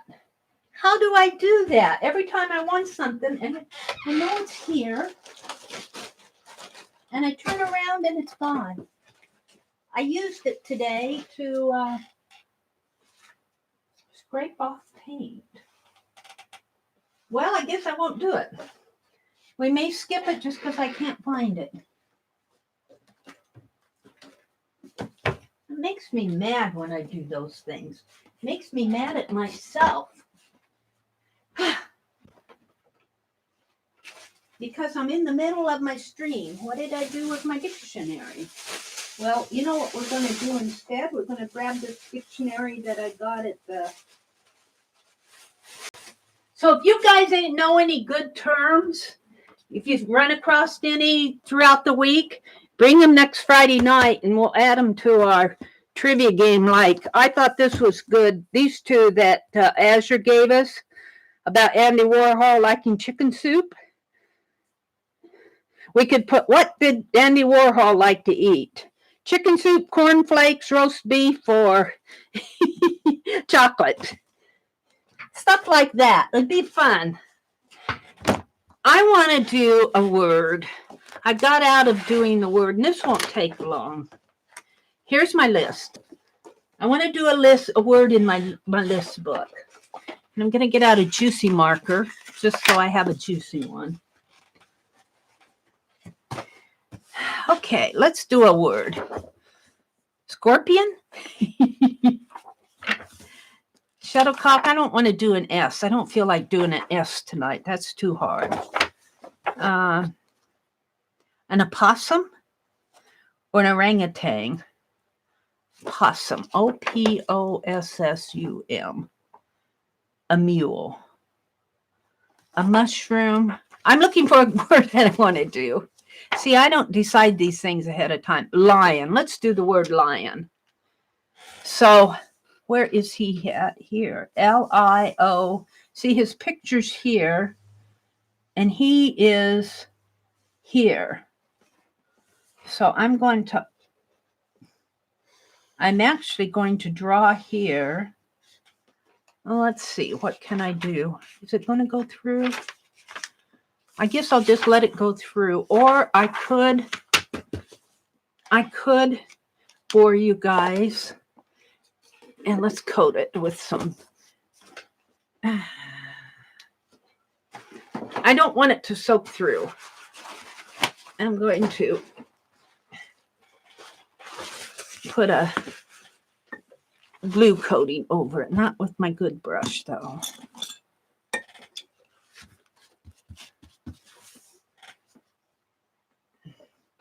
This will dry pretty fast, and this will prevent the marker from soaking through to the other side. I just want to do a word. L-I-O-N is only 4 letters.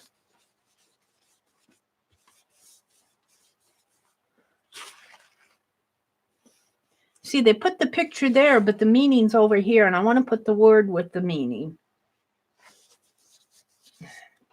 And maybe we've got litter here. Litter. To cover with litter, i.e. a road, to scatter in disorder. Oh, look, it gives the word history, the meaning of the word history. Oh, I'm going to have to go back and read my dictionary. All right, that's probably good enough. This is just an art journal. This is having fun with a $1.50 book, maybe a $2 book at that store. Let me get my heat gun. It won't take long to dry.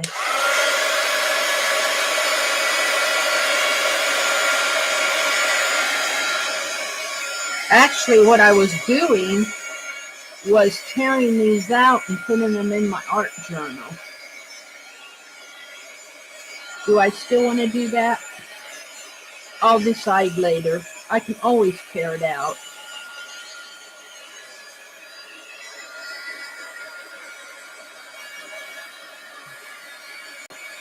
I like to keep everything in one journal. Otherwise, I have a book here and a book there and a book everywhere.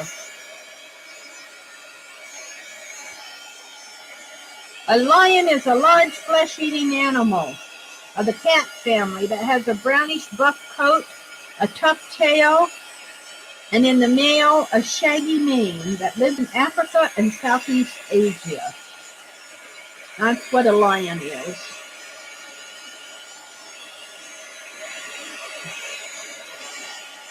There we go. That's pretty dry. All right.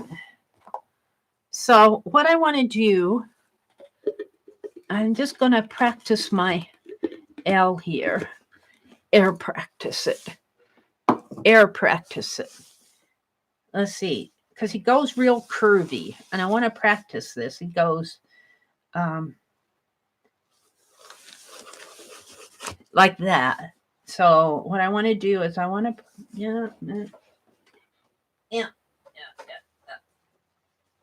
air practice it. Now this is coated, so it shouldn't get marked. We're going to test. All right. So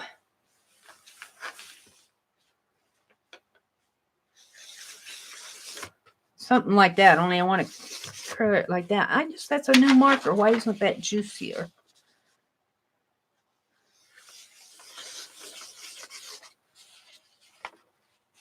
That should be juicier. Maybe I'm not pressing down enough.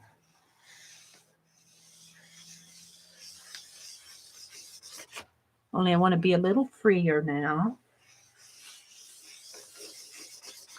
Something like that. Gosh, that should be juicier. This one's juicier and it's an old one. Well, maybe not. All right, Meri's just playing. All right, we're going to do it. And I'm using these markers because I don't want to use the expensive calligraphy markers. I'm just playing. So, oh, that's sticky right there.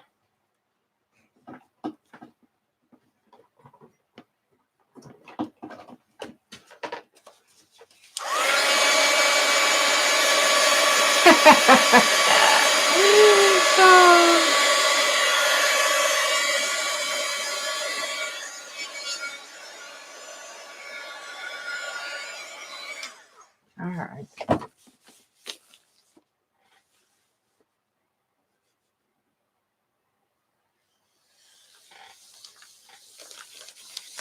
Something like that. I-O-N.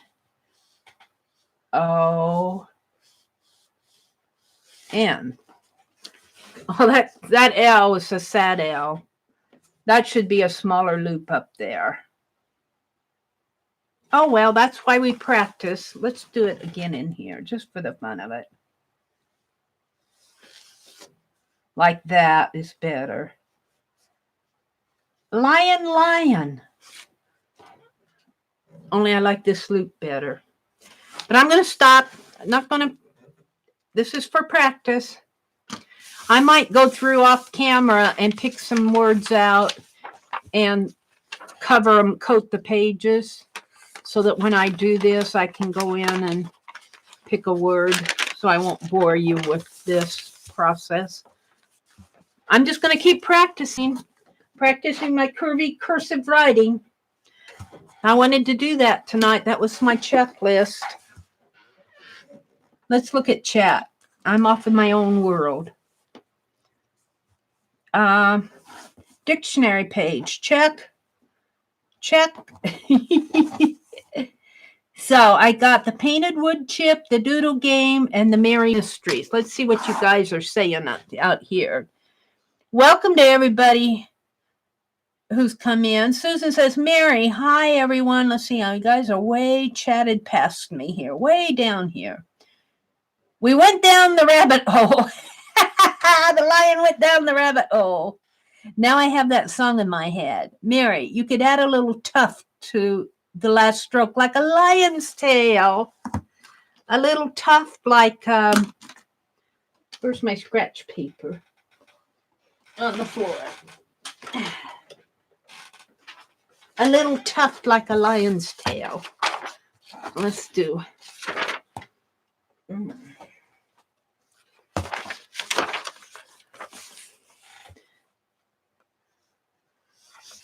L-I-O-N,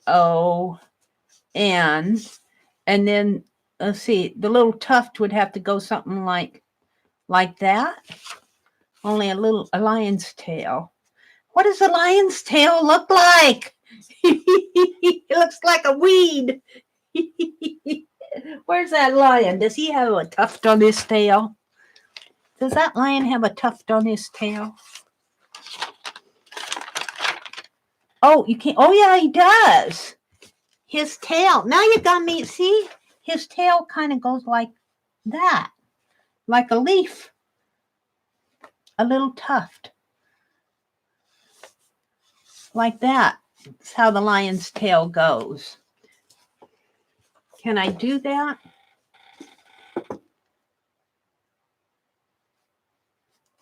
There. That's a good idea. Only this one may need to be skinnier. Who told me that? Mina? Was that Mina who said that?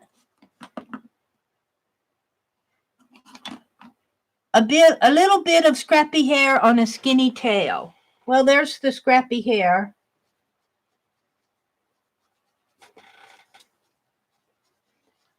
See, I never paid attention to that, but I do see it right in there. Right there on the end of his tail. I do see that. Thank you. That was a good suggestion. That's as scruffy tail as I'm going to get tonight. I love you guys. You have such great ideas. Let's see what else you're talking about. You're singing something. Holly likes to torture me. She knows I'll be singing that song when I go to bed. Holly says, genius, Mina. We went down the rabbit hole. Mina, you could add a little, Meri. Mina says, Meri, you could add a little tuft to the last stroke like a lion's tail. I love that dictionary. That's a children's dictionary. As adults, we need more pictures in our dictionaries. She finds a word and circles it and puts it in her book. Yeah. Susan says, I'd much rather have a pie. Janet says, what?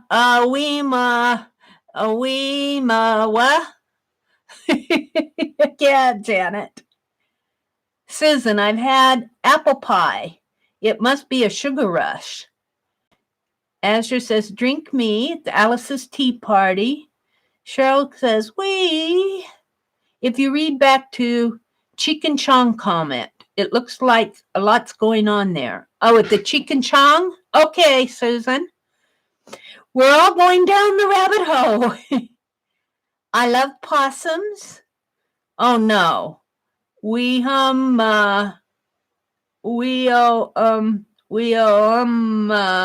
Mayway, something like that. My way. I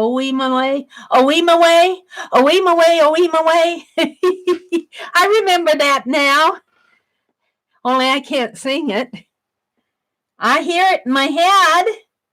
O-E. Janet, sing a long time. In the jungle, mighty jungle, the lions sleep at night. Oh, you guys got me in the jungle now.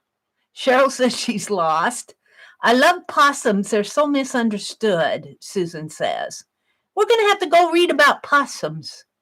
Big rabbit hole.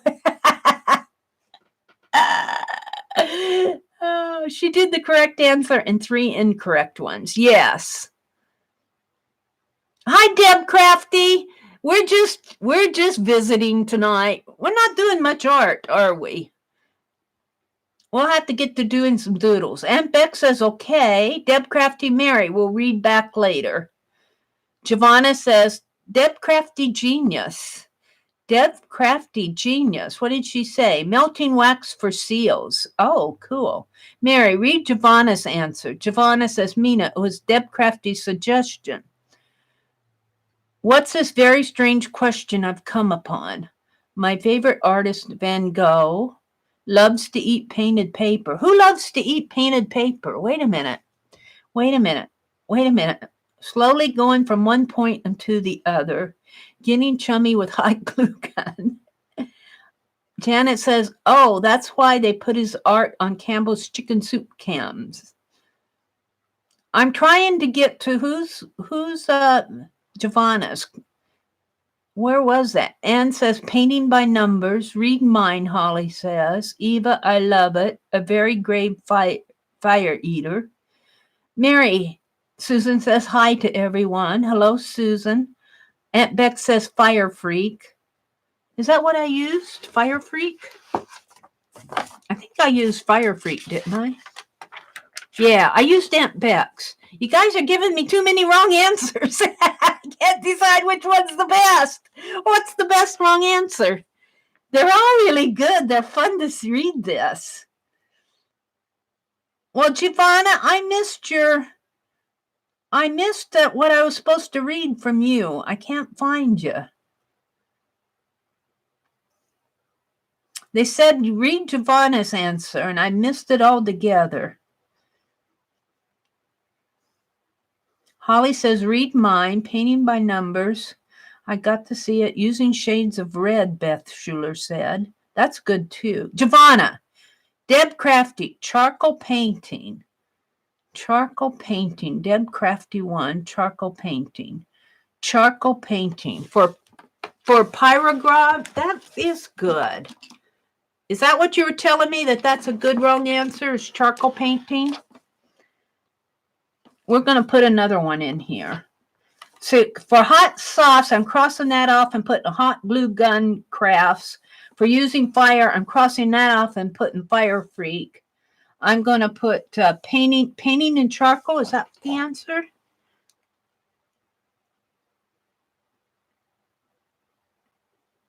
Oh, did you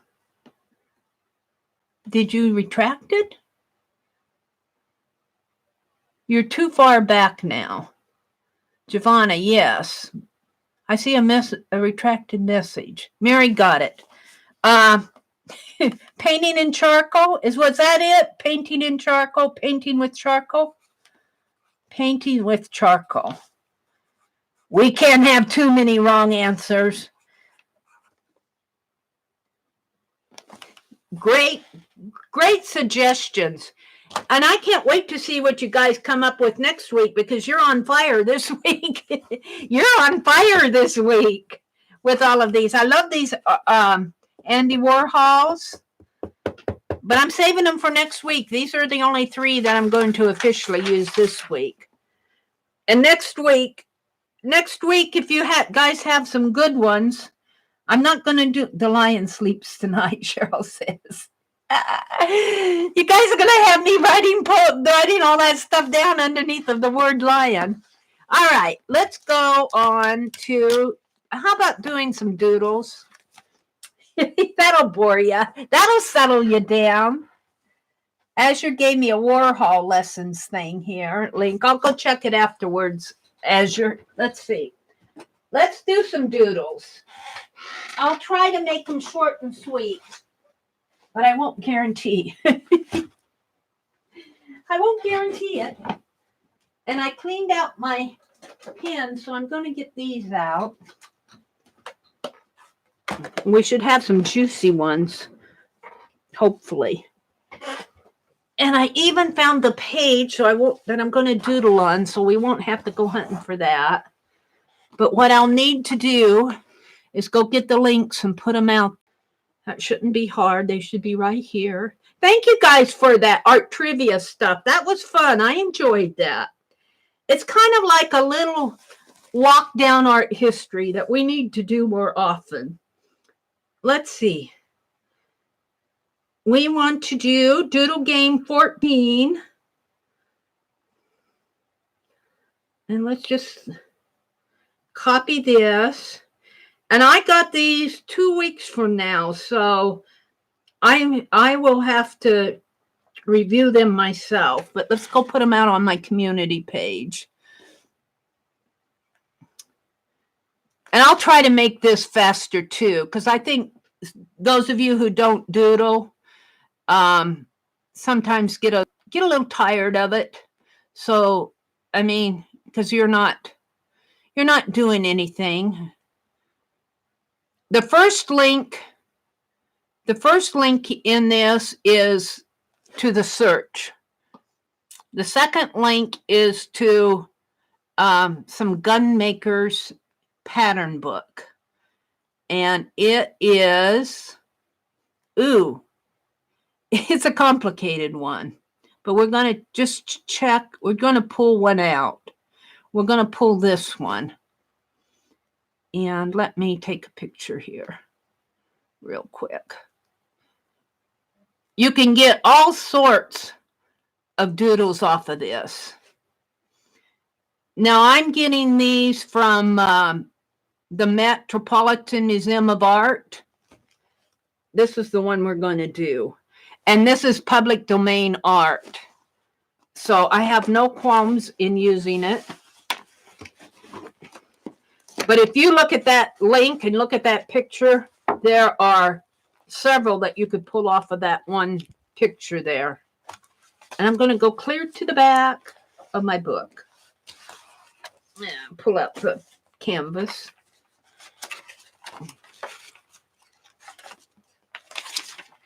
We got some of Christie's napkin here sticking on her envelope. I'm going to use some of Christie's goodies for the next set of ATCs, except for the fabric. That's beautiful fabric that she sent. Okay, I'm going to do the Doodle Game 14 right here at the back. Do we have another Friday in April, or is this the last Friday in April? Let's check. Let me check my calendar. Oh, where's my calendar? Calendar. Yeah, this is the last Friday in April, so I can do these, the last 2 pages. That's why I was asking that. So we're going to go to this, and it's Doodle Game 14, and I try to do 5 of them. I tried to do 5 of them a week.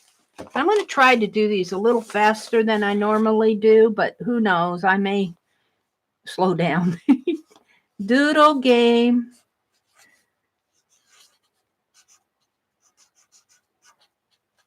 $14. This pen, I thought I got a new one out. I don't know. It's not suiting me today.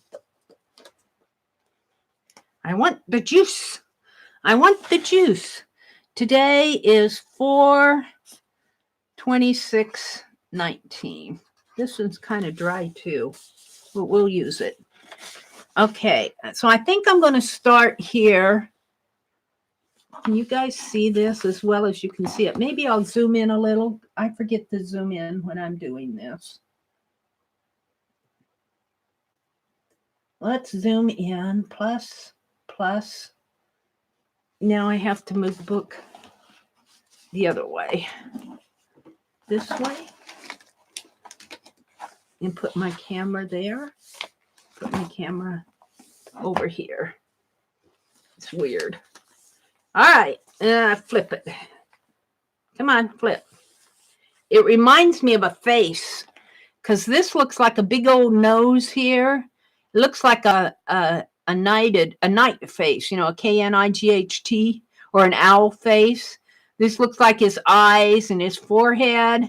Here's his nose and here's his beard, mustache and beard. That's what that reminds me of. But we'll do what's here. I'm going to do it. I'm going to have to move the camera because I can't work way over there.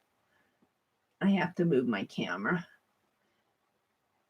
Going to have to be patient with Meri.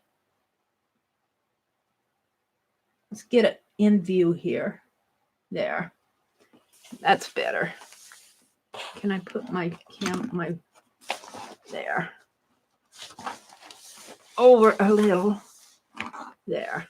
Okay, I'm ready. So we're going to start here, and we're going to do this one here, and it's got a center curve and two side ones. And then it's got kind of a V coming out. So that's where we're going to start. We're going to do a center one, a curve, or a two side one, I'm sorry, a center one, and another side one. And it actually has a double line there. Sort of like this. It doesn't have to be exact. This is just a doodle. It's got a V like that. I'm mad at these markers. That's not juicy. That's not juicy. I must have had it out and used it on something. Probably on a painting. Let's get a juicy one.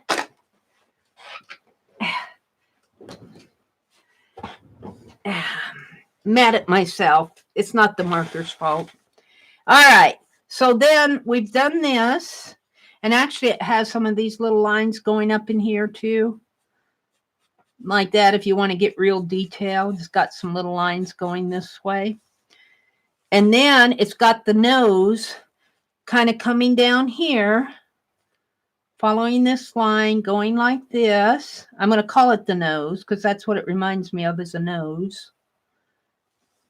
And it comes like this. And then it's got a V coming, kind of coming, almost looks like an owl in a way. And the only part that's double lined in that is this. And then it's got this curve coming out that way. So let's do that. Curve. Like that.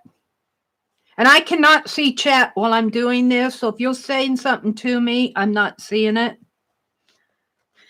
So it kind of curves like that. And then it's got another kind of a curve coming down and meeting it like this.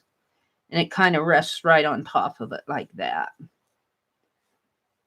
Kind of like that. And then this has some shaded area. I'm just going to put some lines in there. And it's kind of shaded in here. And kind of shaded in here. Just put some light lines. And then very same thing on the other side. It has a, and I probably am not going to get it to match exactly. It curves around like that. sort of. And then it has a line coming down here that meets it in here. Like that. Sort of like that. So that's kind of, in here is kind of what I see as being the eyes in here. The eyes in here, and this is the forehead, and this is the nose. This is the nose here. So we're going to go into the nose or mustache. I guess you could call this a mustache. I see a face in here. It's really just a pretty flourish, but I see a face, and it's kind of got some leafies. It's got this long thing coming out of its nostril. Long pointed thing here. That'll kind of help us center it. And it has a kind of a leafy thing here. And it comes like that. Like that. I call this the beard. I guess I'm calling it the beard. And the only part of this that has a double line again is the bottom there. Then it has some swishes in here. Kind of like that. And like that. Kind of going up like that. And coming in here, sort of in here. And then around in here, kind of. And then it has this pretty little piece here that kind of comes around and loops around like that. Sort of like that. And then you do the opposite over here. So I've got this and that. So I'm doing this one. I'm doing this one in here. It kind of comes something like that. It's not perfect, but it's a doodle. Don't expect perfection. You're just studying it. And then it's got this little piece coming out this way, coming around that way.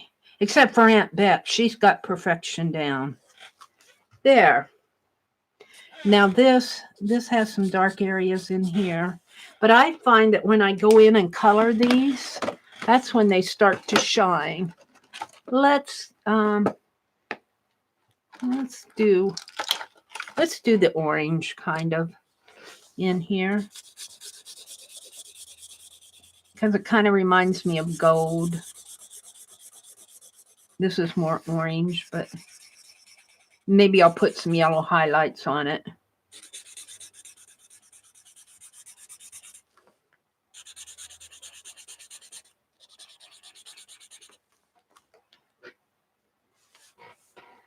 And let's see. Let's give him in here. Just kind of color that in. Color this in. Man, I'm getting thirsty. Wait a minute. I have some water here.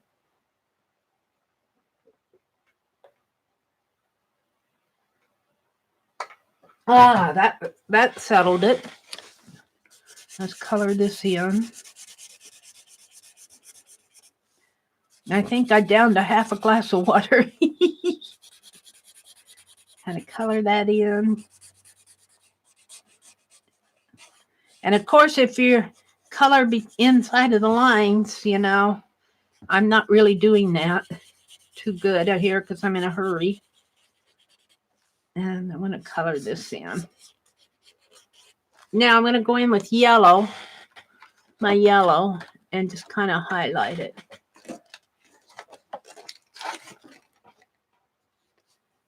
Just highlight it here. Can't see the yellow very well because this is a cream colored paper. Let's not use yellow. Let's use, we can't see it very well. I want to use something you could see. Let's use the green. You can see green better than you can yellow here. So I'm putting my highlights as green. Yeah. Highlights here.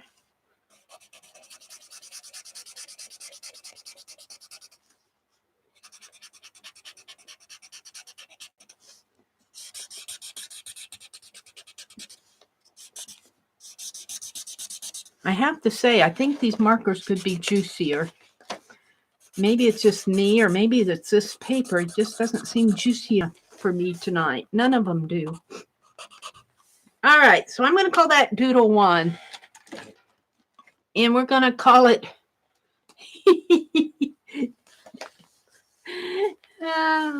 Flourish Face. Number 1 is, I'm going to call it Flourish Face. Flourish. Is that how you spell flourish? Face. That's what I'm going to call it, because I see a face in there. Here's his forehead. His eyes are in here, if you actually went and did it more. And here's his nose. This is his mustache in here, and his beard. And he's kind of got some beard coming out over there. All right, that was Doodle 1. Let's go look at chat, see what you guys are saying. YouTube. Did I get out of chat? There we go. Chat. Welcome to everybody who's come in. Susan says, I got colored bottles so I can see which one is which from a distance, i.e. purple. One has purple ink. Beth says, yep, I know. I'm reading backwards. You can get bottles in the travel section at Walmart. They're not, yeah, they are $1 each. And when I went up there, Vanessa and I think, and Teresa both told me in the morning session. And last week when I went to Grand Island, I was able to get about 5 of them. But this week when I went up to Hastings, which is a smaller town closer to us, they were all gone. No spray bottles to be found in the travel section. So the word is out. When the word is out, they're all gone. They had one spray bottle in a kit with 4 other pop lid bottles, the little lid, flip lid bottles. I was disappointed.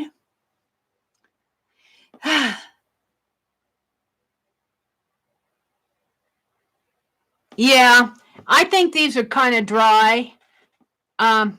These are permanent markers, so I might be able to revitalize these with glycerin. I might try a couple of these because these are brand new. I just pulled them out of the package, and they don't seem juicy to me. And I think with your permanent markers, you can, Fergal Crafter, I think you can kind of revitalize these with some glycerin. On your water-based, you don't want to use glycerin, I don't think, but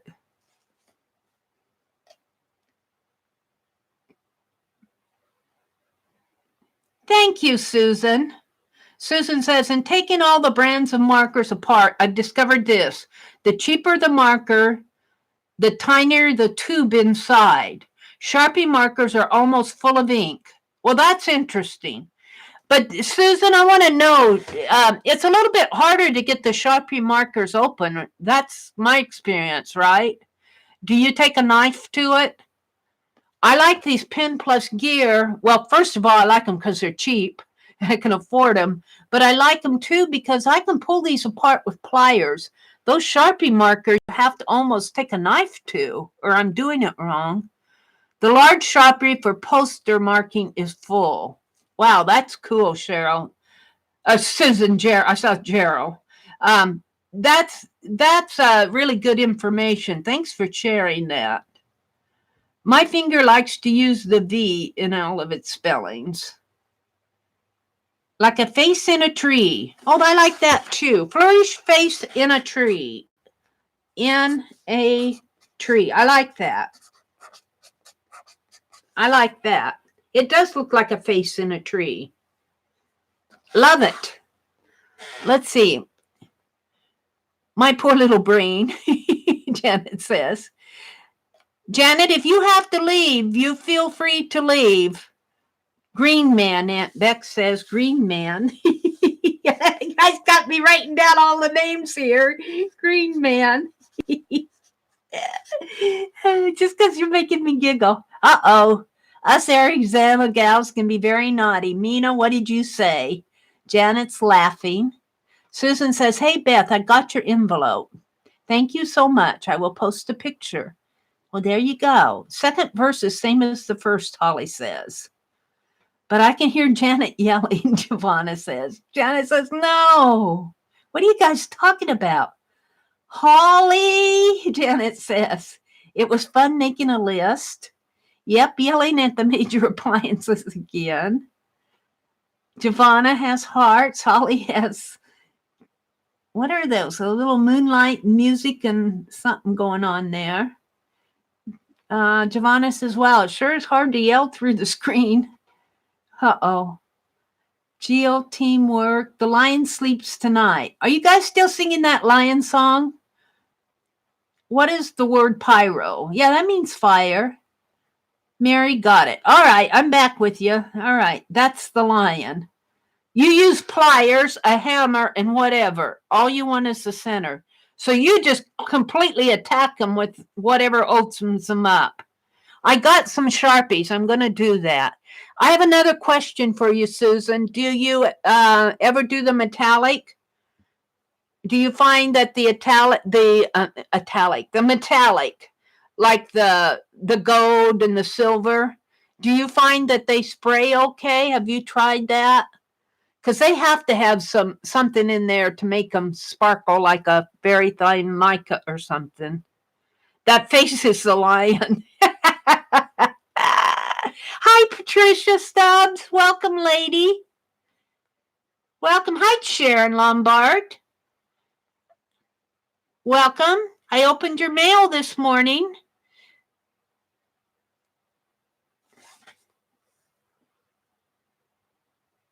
Doggone crafters got them, Susan said. Let's see, what are we talking about? You may have glue on its tip. But this one I just opened. This one isn't too bad. This other one was getting dry, I guess. But it just doesn't seem as juicy as they have been. Susan says, I got colored battles. Okay, I read that. Let's see what she says about the metallic. You had a couple metallic and they stay shimmery. Do you have any trouble with them clogging up the sprayer? I'm curious. Scott was so much an enabler today, Aunt Beck says. All artists paint were 40% off, so you got some more tube paints. Well, look at that. Go Scott. You have a keeper, Aunt Beck. I think you have a keeper.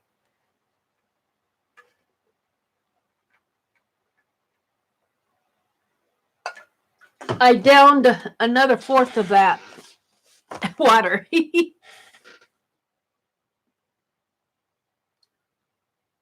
Cheryl says, I'm working on my Do-Si-Do book. I think I'll continue with it. Go, Cheryl. Sharon, a lot of us didn't tonight. Okay. Patricia says, thank you. Didn't get notifications. Oh, that notification thing makes me mad. You know, I still say I did an early live stream this morning. So notifications probably went out for that. Then, well, and even earlier than that, I did, I scheduled the pick 10 for like 3:30 or something this morning. So notification may have gone out for that. But then I did the live stream, and then at 10 o'clock, the mystery envelope video hop went out. And then tonight I'm streaming. So I really do think, because I can see it on my other accounts, I don't get all my own notifications. I maybe get the first two, but I have to hunt for the others, even on my other accounts. So I really think YouTube kind of puts out a notification a day. I could be wrong, but I think their notification system is a little fluky.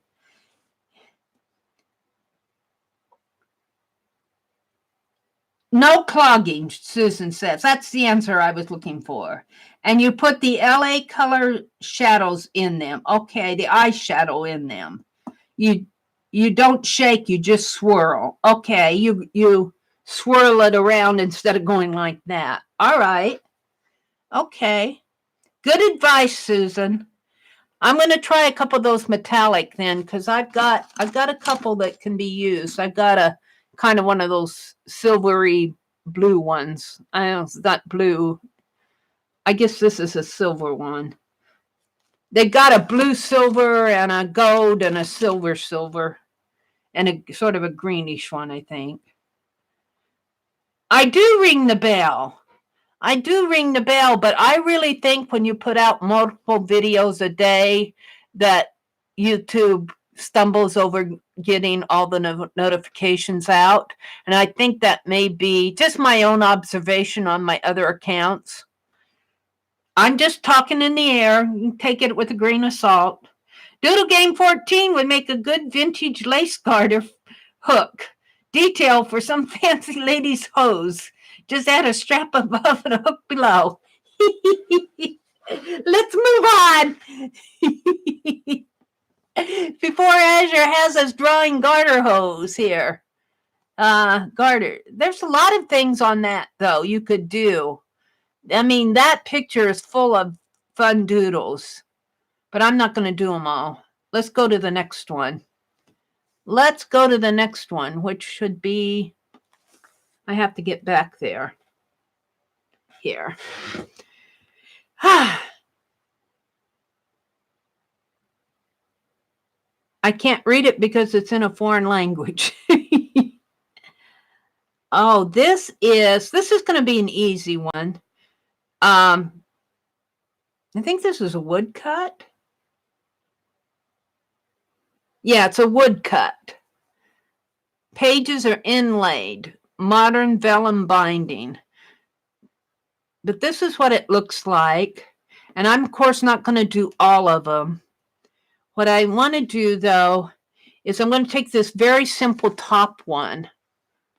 And let me take a picture. Well, I guess I can zoom in pretty good on this one. It's very simple. It's kind of a circle. And it's a tree branch. And it's got leaves coming out of it. So that's the main doodle. But then they carry it down. I'm not going to do them tonight. We're just going to do the top one. But they take this same design here. And they repeat it down here. Only they interlink it with another one going the other way. I think it's so neat. And then that they put another single one at the bottom. But we're just going to do one of them. We're just going to do one. We'll just do this one. And if you look at it, you'd have to kind of expand it, but they've got some decorative border going on over here. Kind of looks like little leaves or plants or something. It's hard to see. And then they've got some lines going on there on the border. Same way over here. But we're just going to do this one. We'll get at it, Mary. So we're going to start. I have to set it down. Well, and then it flips. Come on, don't do that to me. There. It's probably out of your view. Probably don't see it because of the light. Sorry about that. All right. So we're going to start here. And we're going to start drawing a circle. And it comes up here and it makes a little, kind of like a little woodland notch thing here. Like that. Not perfect. Come here. And it comes out here and it does a leaf. But I'm not going to do the leaf. I'm going to continue. I'm going to do the leaf. I'm going to come back to it. I'm going to continue doing the circle.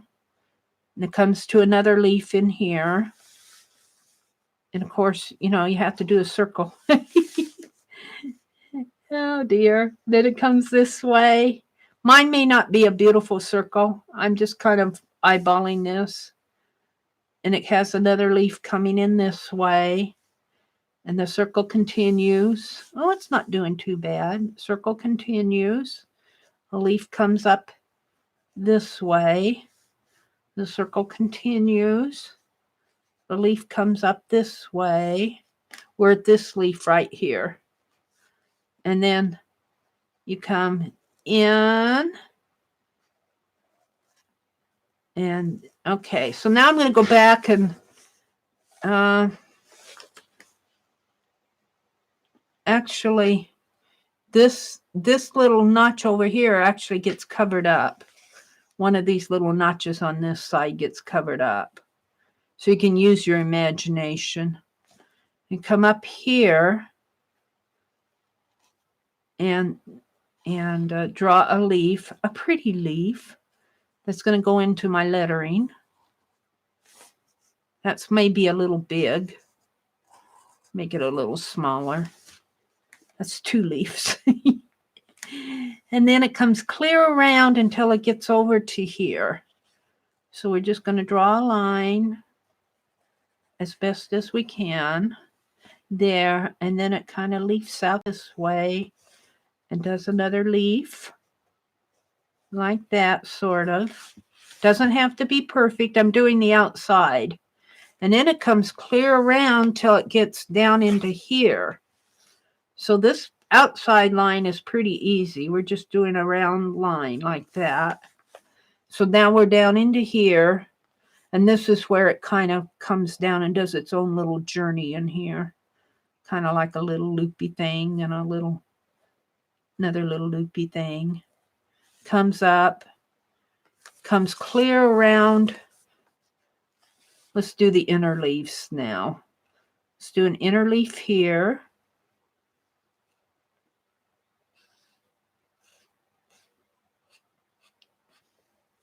And then a leaf kind of comes up this way. And it has some branches.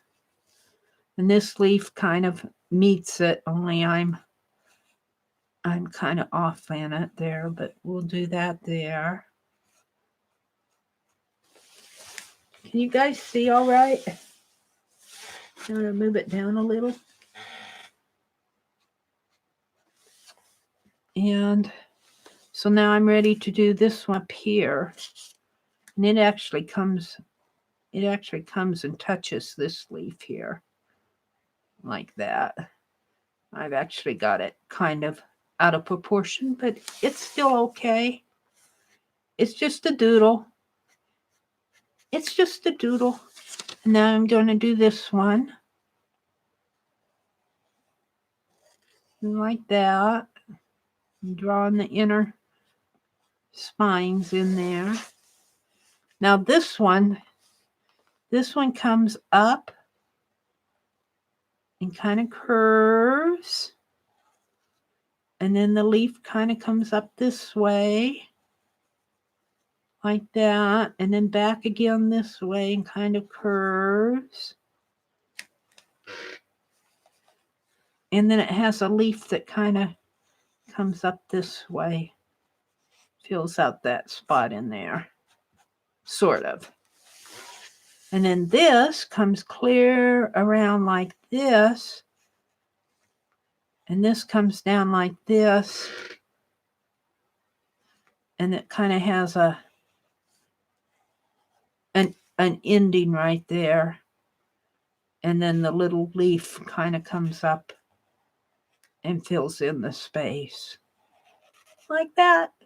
Sort of like that. It's not perfect, but it's a doodle. So what color should I make this? I've already done green. Brown? Gray. Look, no, not gray. Purple? Let's see how dark the brown's. Pretty dark. That purple's pretty dark. We're going to make a lavender. Just because I feel like it.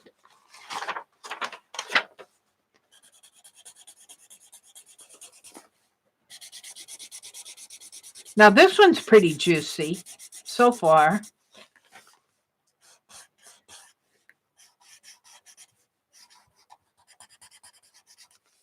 Oh, this needs some lines.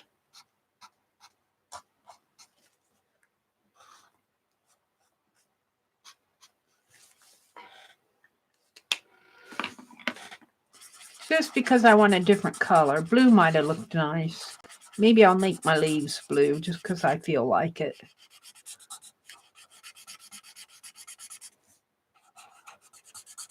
I don't know what to call this. Circled leaves? What do they call that? A wreath, but circled leaves. I'll go look and see what you guys are telling me.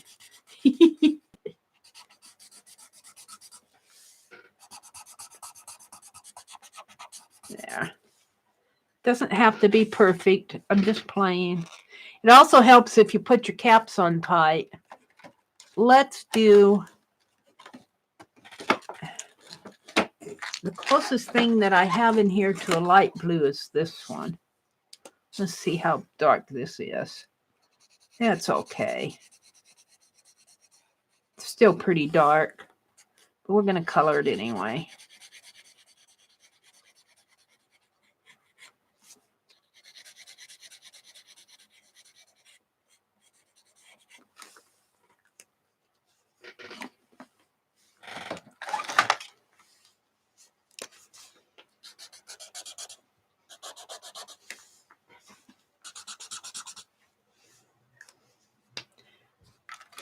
And my coloring is not, I'm not trying to be a exact color person here. I just elongate that leaf. I go outside the lines. I'm just putting some color down.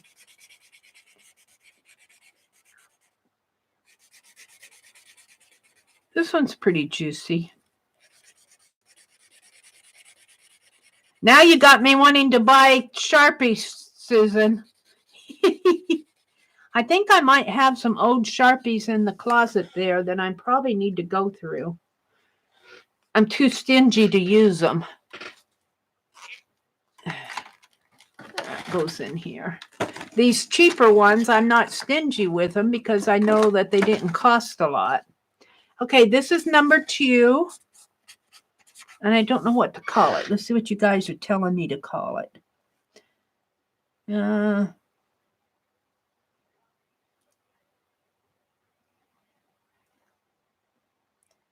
For the head back in Greek times, wasn't it called a wreath? I think it is. I think we're going to call it a wreath of leaves.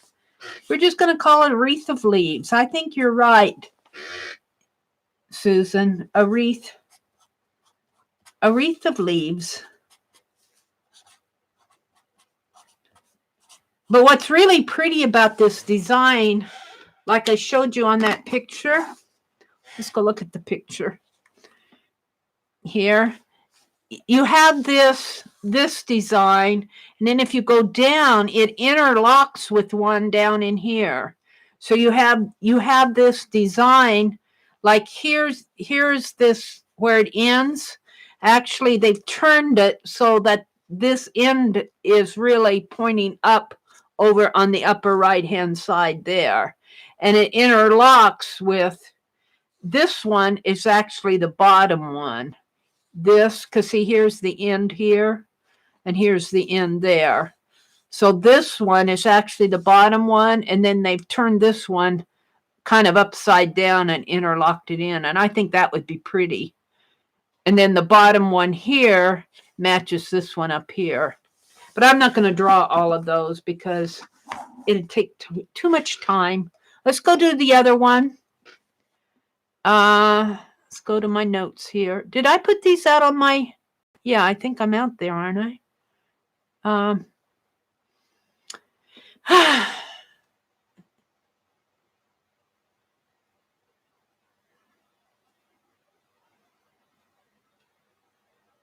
The next one comes from a Japanese sword. Ooh. And I tried to lighten this as much as I could in my library. Let's see. Let's look at my gallery. Because I think that I lightened it in my gallery. There's all my, let me get to it. Pictures, albums. Let me get to the Doodle Game. Well, there's all Barb Owens. And I'm Doodle Game 14. Yeah, I lightened it up here. tried to lighten it up. What I'm interested in is this floral area in here. It's very metallic, but I might just take a few of them, or we could do that. Yeah. And they also, I'm interested in this here. This would be a lot easier. Let's do this one. And you're not going to be able to see it because it's very dark, unless you maybe follow the link, and it's a very dark picture. But I'll try to draw it out here. What it is, it's really kind of interesting to follow it. Let's start right here. It's got a big fat,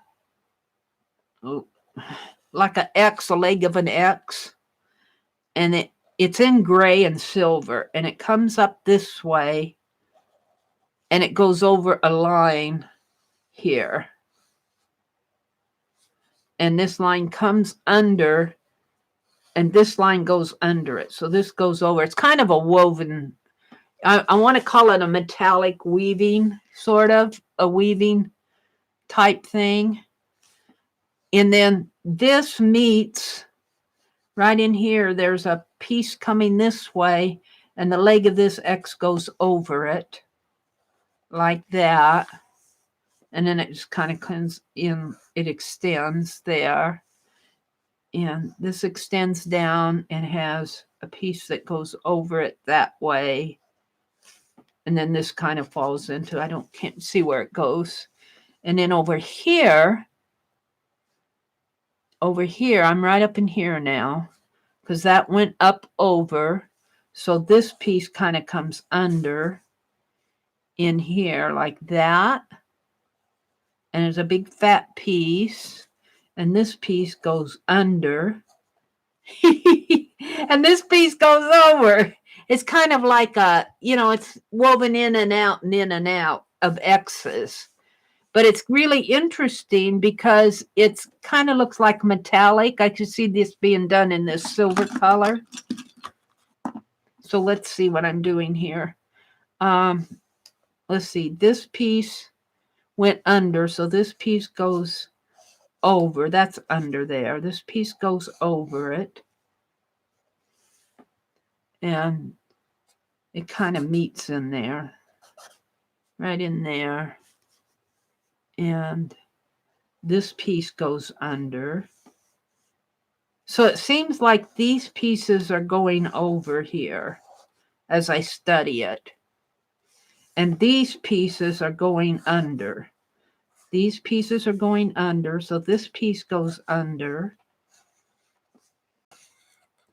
I know I'm not making sense, but it's how I'm seeing it. So this piece goes under, and this piece goes over. And this piece goes over up here too, like that. I'll just do a couple of these. So this comes down like that, and it'll go over. And this piece will go under. And this piece will go over.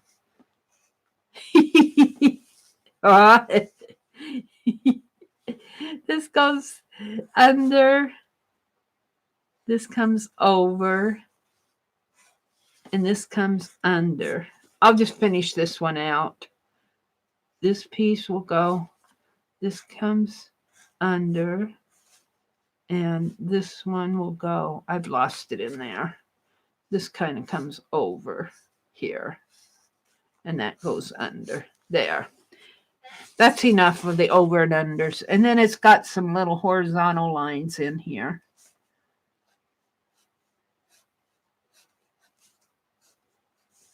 Which are kind of fun. Now, once you get that design down and do that several times, this could be a fun doodle. It's unders and overs. These crosses are going under and over. These pieces come under these pieces, but go over the horizontal piece. These pieces that come this way, the pieces that go this way, instead of going under, go over this piece and under this piece.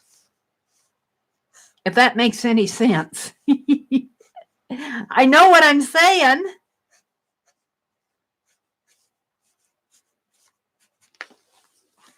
And I suppose if you made those pieces two different colors, you would see it, but it's all gray. I'm going to use this silvery color. Ooh, that would be pretty too. Let's see. Let's see if I can't make it go under and over here. Here's my bars. It comes like that.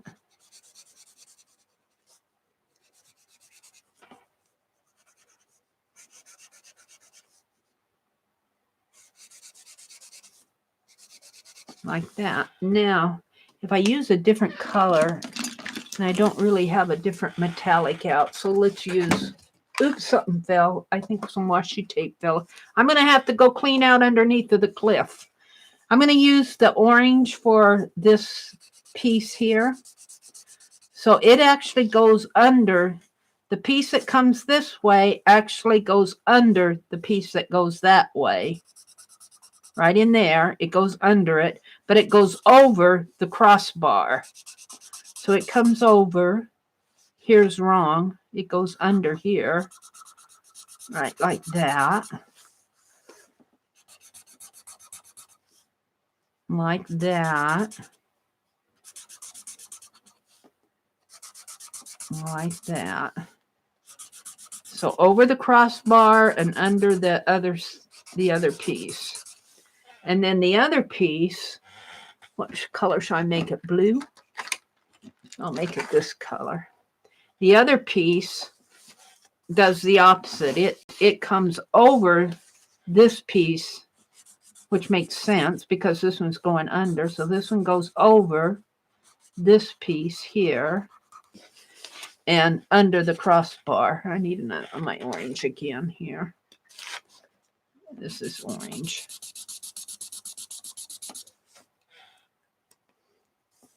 So this goes under the crossbar and over the other piece. Under the crossbar and over. Yeah, over the other piece here. And under the crossbar and over the other piece. So once you do that, it's kind of fun to, once you figure it out, it's kind of fun. And I think by using the different colors, you understand it more. And let's see, it's a silvery color, but we're going to, I have so many choices. We're going to make the inner side yellow. You can't see it very well, but we'll make it yellow. The inner piece is here, yellow.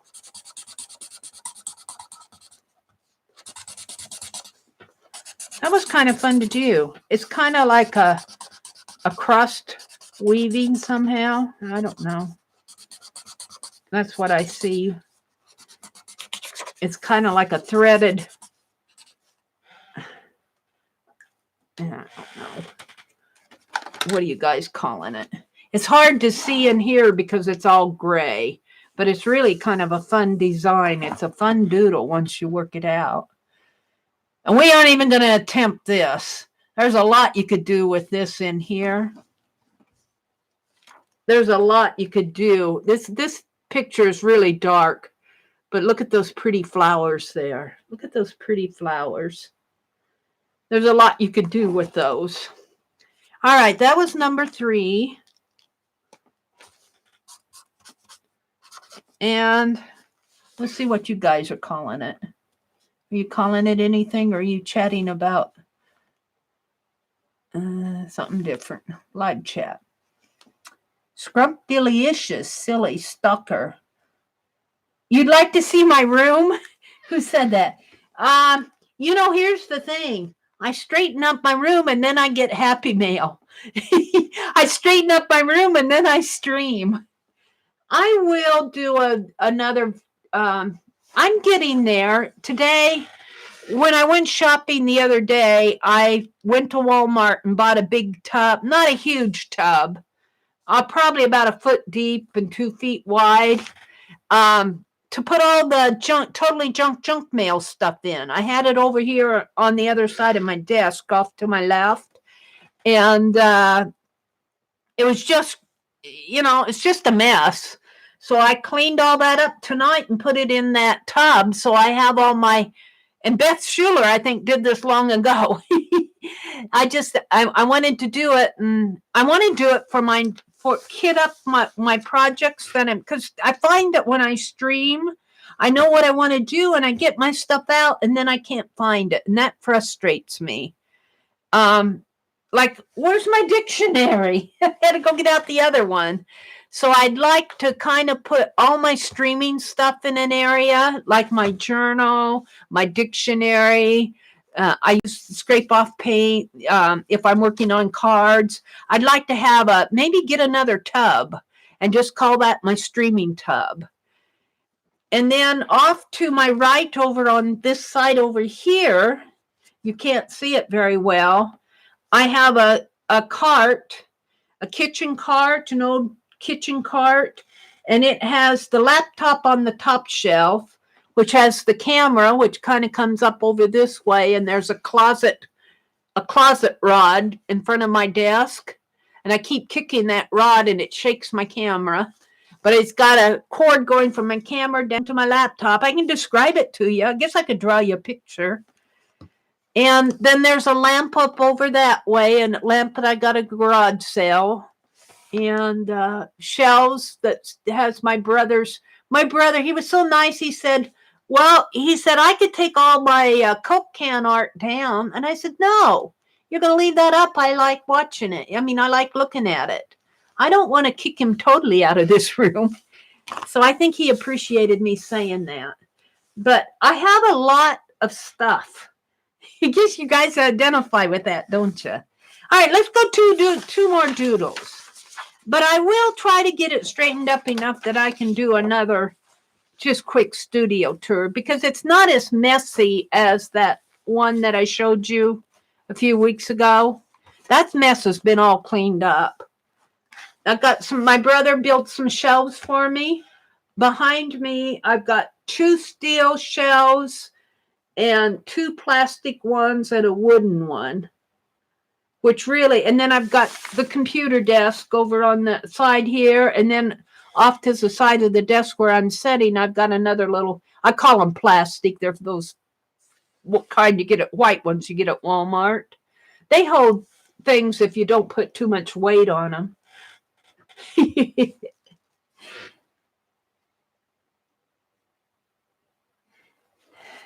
Beth, I would do that, but my brother isn't, he's a nice guy, and he doesn't mind me showing it, but I don't know if I could get him on camera. I'll talk to him about it and see if he'd like to do it, but I think he would be very nervous doing it. I'm not sure we could talk him into it. He likes to talk about it. I'll ask him. I'll ask him and see what his reaction is. But don't get your hopes up, because I don't think that he would. He likes to cough. I get up in the mornings. He'll be way on the other side of the house, and I'll hear him coughing and sneezing. When he sneezes, it was so funny. The other day, we had our Easter dinner on Saturday. We went up to my nephew's house, and we stopped at the post office to get mail, and I went inside to get it. And I got to the door coming out, and I heard this sneeze. And I'm going, good grief, who sneezed? And my brother was sitting out in the pickup with the windows rolled up, and I heard him sneeze. And he likes to get up in the morning. And we got a very squeaky front door. He loves opening that front door to get the newspaper to make the squeaks. I've learned to laugh about it. It bothered me for a while, but now I'm going, he's been good to me. He's been a very good brother. And, he's given me a roof above my head and a place to do my art. And, he doesn't complain, that me chattering in here all night. Of course, he's deaf. He doesn't hear it. Yeah. Oh, you don't have to see him. You just want to hear him? Well, I could do that. He might do that, Holly, if I don't put the camera on him. If we just put it on the can art, he might be willing to do that if I don't, because I'm kind of camera shy myself. I understand that. We had a Zoom on Saturday, and I think I was the only one who said, no, I don't want to go on camera. Now I will sometime, but I'm growing my hair out from gray. I've got an ombre hairstyle and I'm just not ready to go live with my face yet. So he might be willing just to talk about it as long as he can see that I don't point the camera at him. So I'll talk to him. That's a good idea. He enjoys doing that art. He could tell you, and those pumpkins, he could tell you all about it. Yeah, I'm kind of like that too, Holly. That's why I aim down at my desk all the time. And I figured my art channel is about my art channel. It's not about my face. But it is kind of about me too, as you saw in that mind map the other day where I totally bored everybody. Yeah, that's true, Cheryl. Some brothers would not be as kind. Some brothers would, well, to put it bluntly, take the money and run, But he's a good brother. I feel very blessed to be able to have a place to go when my job opportunities ran out. And not only that, for a good 20 years or so there, I never had Easter with my family. I never had Christmas with my family. I wasn't sad. I always did something at Christmas. I either went to a church service or, I celebrated with friends or something like that. But it wasn't the same as having Christmas with your family. And I have so much appreciated that the last couple years of being back here. So I'm off onto a good. Yeah, loneliness is a terrible feeling to live in. Yeah.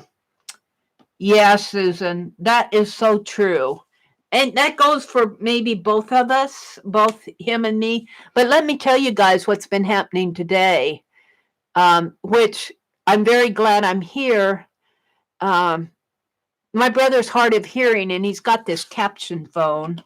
And when we get 800 call numbers, we let the message take them so we can sort out if there's somebody who we know, we'll leave a message.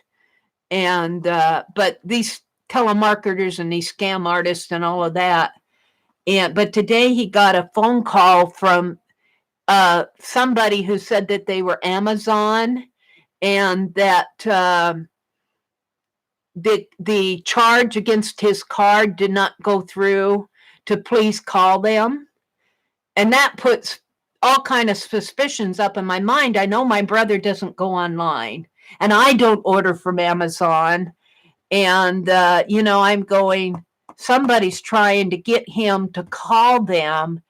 And the first thing they'll say is, well, now, what was your credit card number? And, well, can you give us your social security number? And so we just, we called his credit card company to see if there was a pending charge, to see if somebody had tried to use his card, but they didn't. She checked, there were no charges against his card, and there were no pending charges. So I really think somebody was trying to get him to respond back and give him financial information. And, we kind of, and we just kind of, we called the credit card company, but we didn't respond to that call. Well, about 2 or 3 hours later, they called again from a different state. Same amount, different state. First call was from Texas, and the second call was from California. It's the same amount. So we can kind of look out for each other that way. I said, don't you dare call them back. And then he warns me. He says, have you had your oil changed in your car? You better have your tires checked. Last year, he made me go get a new battery. So, yeah, I appreciate my older brother. Sometimes he's my older brother. Sometimes we have our differences. There are things that I wish he would do that he doesn't, but we won't go into that because they're not important. They're just differences between us, and those aren't important. So let's go on to doodle. I probably bored you guys. I got 2 more doodles. Hopefully they're small ones. Let's go see what else I have out here. Oh, I only got 1 more. Let's see what it is. Snow crystal. The snow crystal. We've only got 1 more doodle. Maybe I can fit on this page. No, I can't. I think I was planning on taking another doodle off of this one where the the tree mask, the face in a tree, green man face in a tree flourish was. So let's do this snow crystal and call our doodle game done. We'll only do 4 tonight. And maybe I'll do another one off camera. So this is a snow crystal. This is kind of pretty. Maybe I'll just put it right here in the center.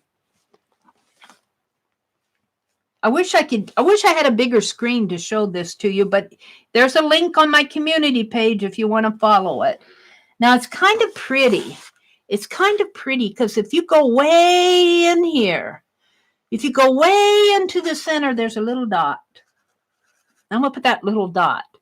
And then around that little dot is a little star that's got 1, 2, 3, 4, 5, 6. So we're going to put the little star. 1, 2, and of course my little stars aren't as pretty as theirs.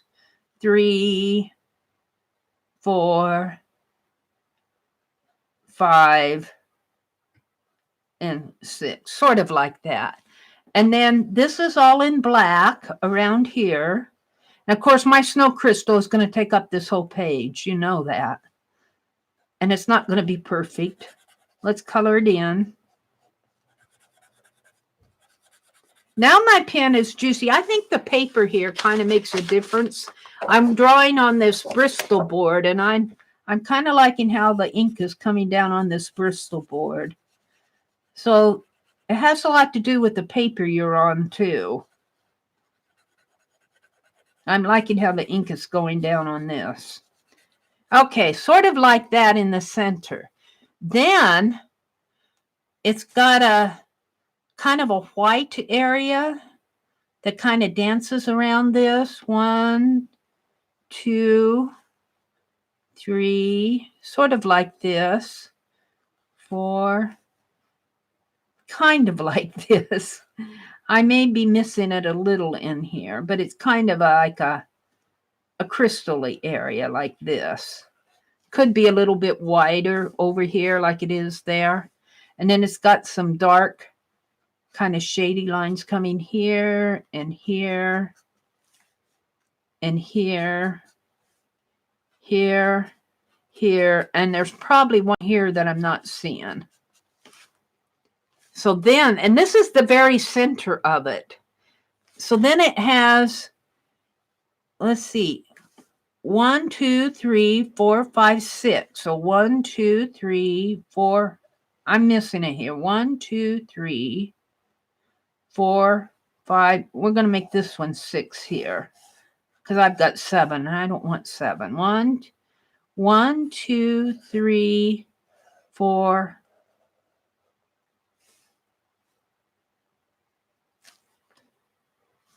1, 2, 3, 4, 5, 6. I've got 8. 1, 2, 3, 4, 5, 6. I've got too many curves here. So let's 1, 2, 3, 4, 5, 6. I need to draw 6 of these and then fix this for 6. So we got 1 here, 1 there, 1 here, here. Snow crystal has 6 legs, and I have 8 in here, so that's wrong. But you know, here, and it's very intricate. This is more intricate? Whoops, what happened there? I got out of it. I must have hit the arrow. Let's go back to it. I must have hit the arrow up here with my thumb. So he's got 2 legs down here. Kind of going like this. And then he's got another leg coming this way. Sort of this way. And then he's got a leg going out this way. Somehow I've got it larger in here than it should be. So my snow crystal is going to be kind of out of proportion, but we're going to finish him up anyway. Like that. So I got 1, 2, 3, 4, 5, 6. And then we're going to kind of come in like this. Come in like that, come in like that, come in like that, like that. And I'm kind of really simplifying that. And then it's got these little hairy things on here, little crystally things. I'll go back and get those. Yeah, I want to do the leafy things here. It's got a leaf, kind of a leafy shape coming out this way and this way, and it comes up a little and it goes out this way, and then it's going to go off of the page because I've drawn it huge like this, and then off of the page. And then this one comes up and it has the leafy area, which kind of meets this one here. And a leafy area in here. I call it a leaf. It's a snow crystal. It reminds me of petals.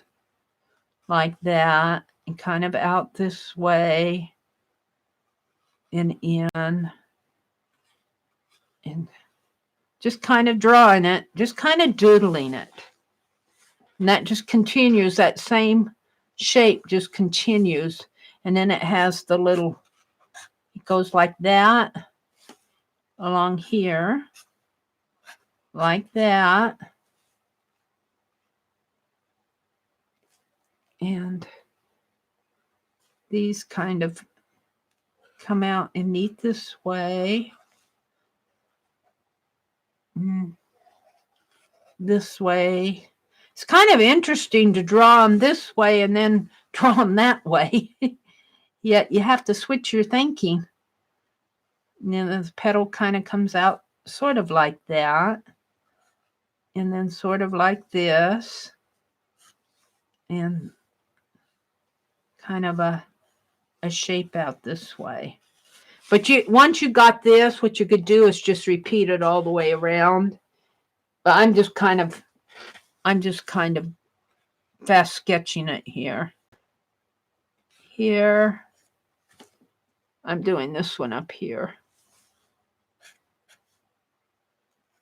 Kind of like little butterfly wings in a way. And little leafy things in here. Kind of a leafy shape. And then one coming up sort of like that. Oh, it's kind of working out, isn't it? And it has these little ruffly things in here. It has little ruffly things. I don't know what they are. I'm going to call them ruffles. It has the same thing around here. Little ruffles. Those kind of sketch ruffles around them. And then it has this one coming out this way. Sort of coming in. This one comes out this way. Has some lines going that way. This is a big old snow crystal. Yeah, dear me. Goes this way. And then this is going to go off of the page too here. Kind of comes in. Not too much off of the page though. And he kind of comes out that way. Kind of comes in that way. One more. Kind of comes this way. This is kind of a challenge to draw. If you draw freehand and draw this same shape going 6 different directions. That's kind of a challenge. And do it freehand.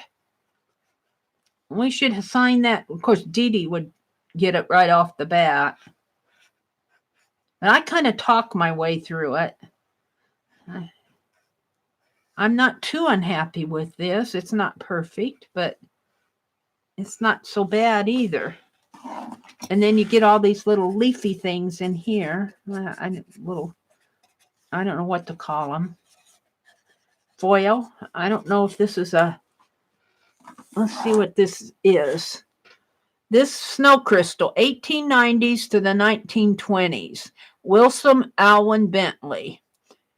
Gelatin silver print is what it is. It's a photograph, gelatin silver print. Let's see if it gives any more information. No, it gives some related snow crystals if you want to draw snow crystals and frost. Then if you really want to get creative,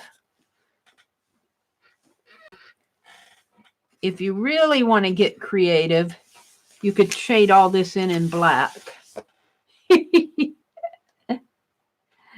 I don't know if I want to get that creative tonight. Let's see, I could draw a line up here, though, this way through these, kind of make them a little more detailed. Make them a little prettier. And these kind of have little wrinkle lines in here. Sort of every now and then it has a little wrinkle line.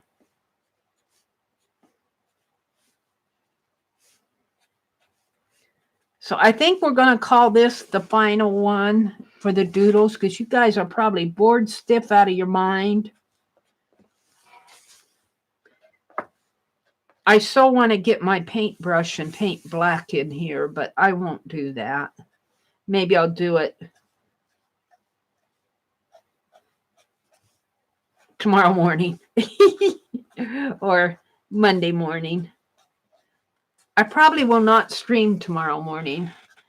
I probably will not stream Sunday because Tanya's on, and then Beth usually goes on, or she does sometimes.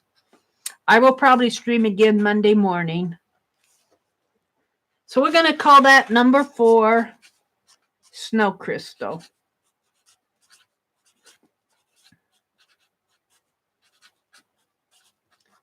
And I am done. This could probably be a little bit...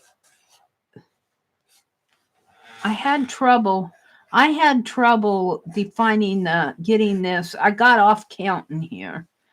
I really needed 6. 1, 2, 3, 4, 5. 1, 2, 3. Oh yeah, it goes like this. 4, 5, 6. That's really where I got off in there. Alrighty. So I go back to chat instead of chattering to myself. Oh, good night, Aunt Beck. Thanks for coming. Have a great weekend. Meri, those shapes remind me of a video I watched today on how to do Tessellations. Oh, there's a trivia word. Wait a minute. Oh, wait a minute. Tessellations. Violet's teaching me trivia.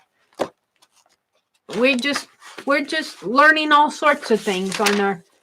This will be for next week. Tessellations. TESSALATIONS. Good night, Beth. We'll see you later this weekend. Lynn. Hi, Lynn Wright. Welcome. Violet, Susan asks, what is a tessellation? Because Mary's too shy to ask you. Hi, Lynn. Welcome, welcome, Lynn. Have a good visit with Scott, Aunt Beck, Susan says. I got to catch up with chat. Connie's in the house. Hi, Connie. Meri, don't compare yourself to Dee Dee. There's no comparing to Dee Dee. She's an excellent artist, isn't she? Isn't she excellent? And she's so fun to watch, and she's such a sweetheart. She is one of the nicest. You know, there are a lot of nice people out on YouTube, but Dee Dee is just, I don't know. She's well, and you know, she's well liked by everybody. It's not just me talking her up, it's everybody. People enjoy going to her streams. So I think very highly of Dee Dee. She drew me a rabbit. That's true, Holly. We should not compare ourselves to anybody, to tell you the truth. Least of all Dee Dee, because Dee Dee's very talented. Posted a picture of my doodles to the Instagram. Oh, well, let's go look at Aunt Beck's doodles. I don't know if she's still here, but I'm going to see what we'll look at Aunt Beck's doodles, just because we can. Oh, look. Look at Aunt Beck's doodles. Look what she did. Can you guys see? I have to pinch it to make it. Look at that. Isn't that beautiful? Aunt Beck, if you're still here, and then, let's see, I can't do like I do on. So there's that one. Let's see, does she have any more? She posted one. So the rest of them are out on her Facebook. This was probably the only one that she posted. She did an excellent job. Look what she did. Perfect drawing. Aunt Beck, they're just wonderful. Let's put a heart. Just wonderful, Aunt Beck. Is she still in here? I think she left. You love the rabbit bunny cat. Isn't that? Yeah, I do too, Holly. I just love it. I'm thinking I should actually send it back to Dee Dee. I don't want to insult her, but, you know, it's really her art. I feel terrible taking it. Violet said, hi, Susan. It's a drawing technique, I think. I saw it done on Mr. Otter Art Stool on YouTube. We're going to look up tessellations and learn about it this week, Violet. She's doing a portrait of your Oliver. Is Oliver a kitty cat or a dog, Connie? That's cool.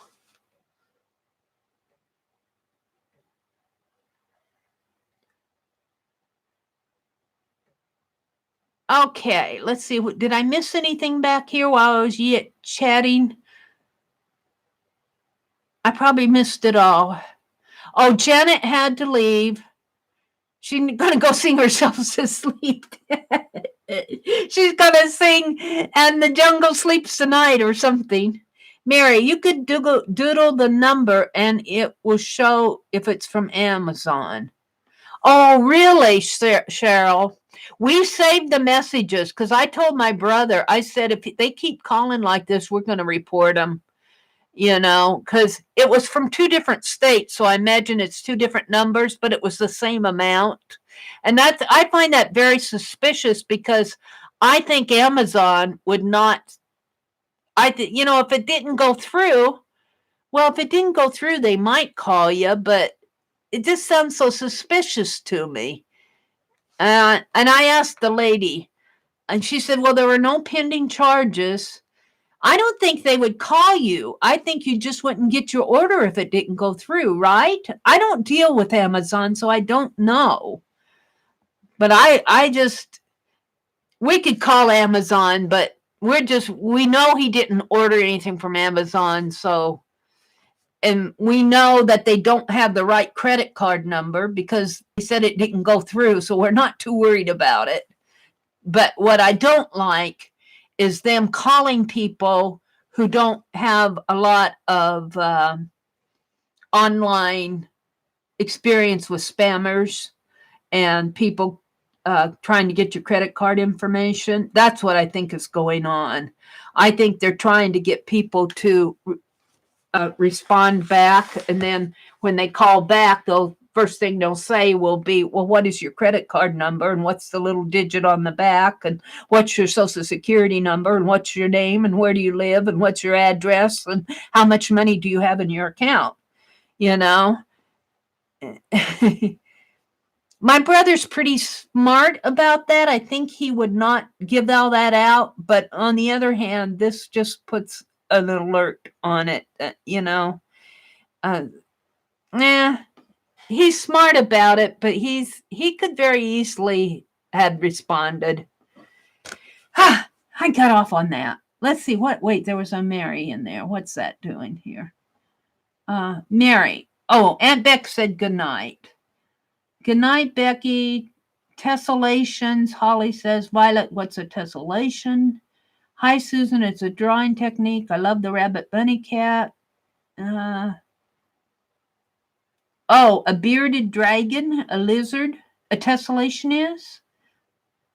I will YouTube it. Yeah, it's a scam. I think so, Sharon. It's a scam. And I actually went on and Googled. I didn't Google the number, but I Googled, are people getting calls from Amazon looking for credit card information or with a credit card that did not go through? And I found an Amazon site that said it was Amazon, who said if you get that or if you get something in email, not to respond to it. So, and we didn't. We called the credit card company to make sure that no weird charges were out there. So far he's okay, but no, Oliver, it's a bearded dragon. Oh, a bearded dragon? Okay. So a bearded dragon is what kind of an animal that you have? Is that like a lizard type thing? Or I don't know what a bearded dragon is either, Connie. Amazon would not have your phone number. Well, see, that's interesting, Violet. That's interesting. I just don't think Amazon would make those kind of calls. If it didn't go through, they would just reject it and you would wonder why. I mean, you would be calling them. Like, why didn't I get my package? Oh, he's a lizard. A bearded dragon is a lizard. Oh, you know what? And Dee Dee is so talented at drawing those type of animals, like she does at Lemire. And oh, wow, Connie, that's cool. I'm glad she's doing that for you.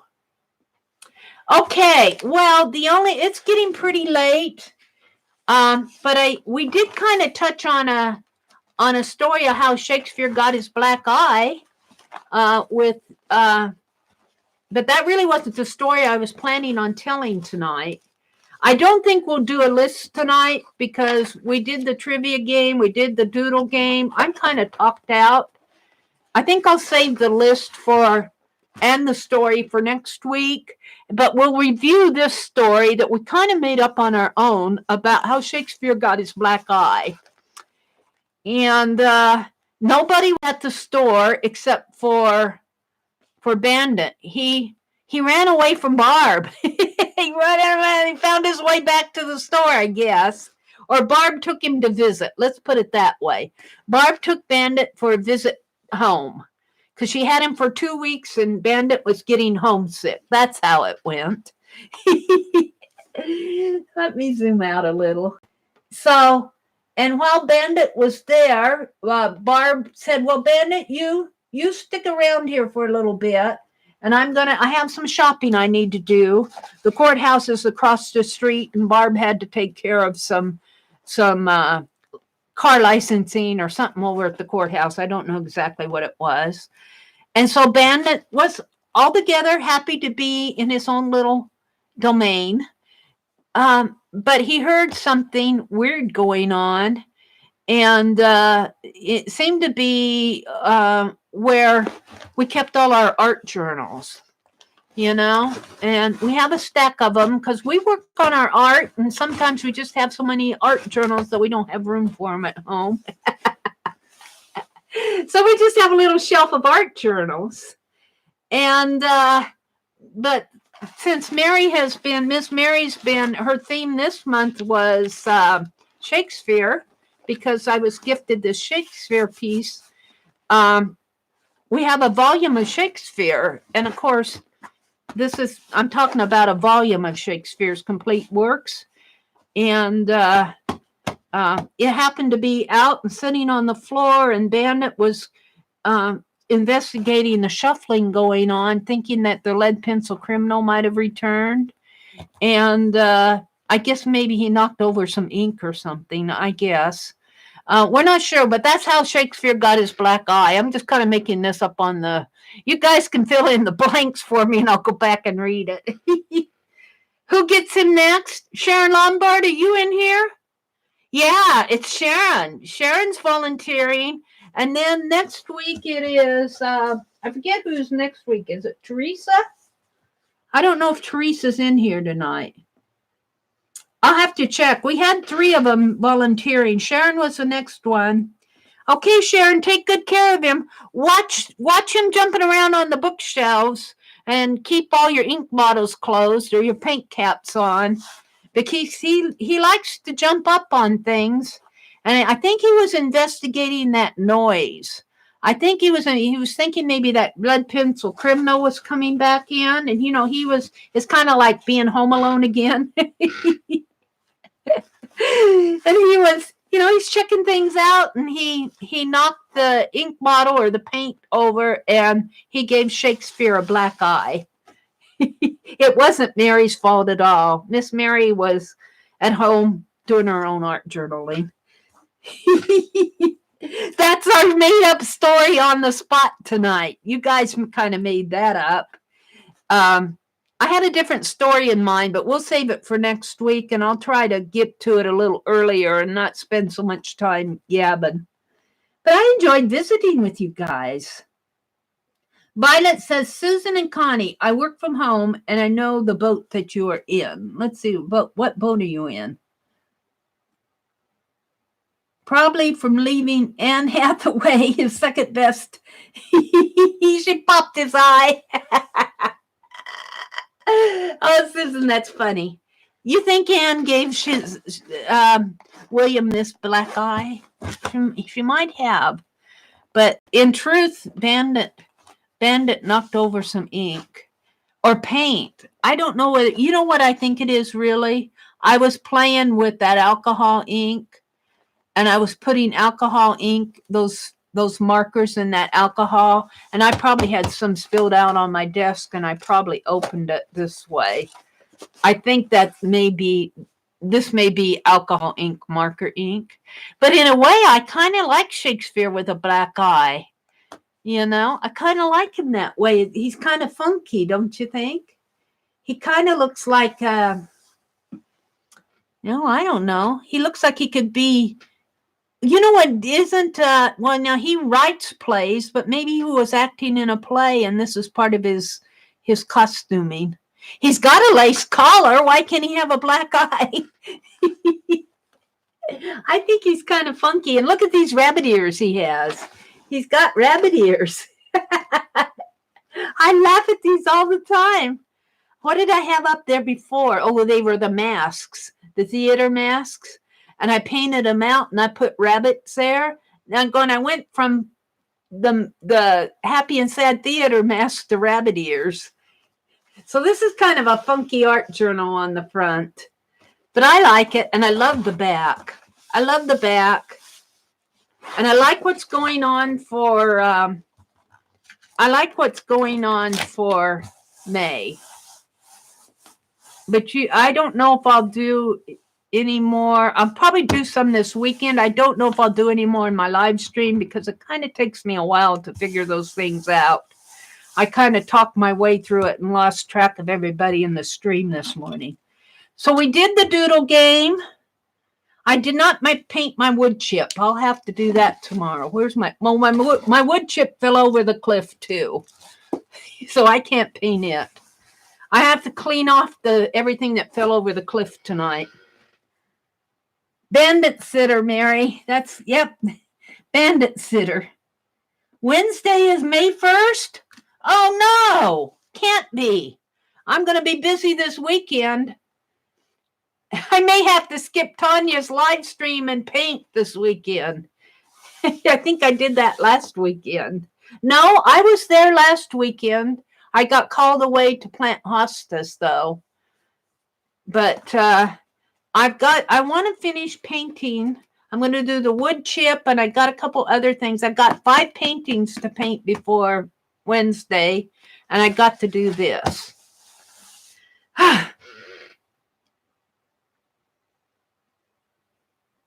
All right. Well, I kept you guys for a long time on the East Coast. It's getting to be midnight. So I can't believe that Wednesday is May 1st already. Wow. So I'm going to say goodnight to you all too. Thanks for coming, spending Friday night with me.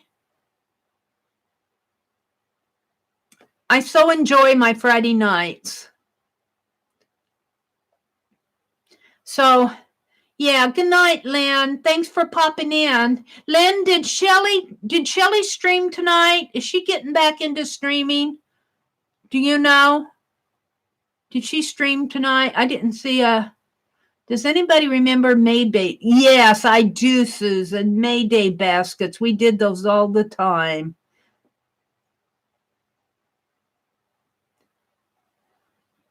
Oh, she did a new video. Okay, good.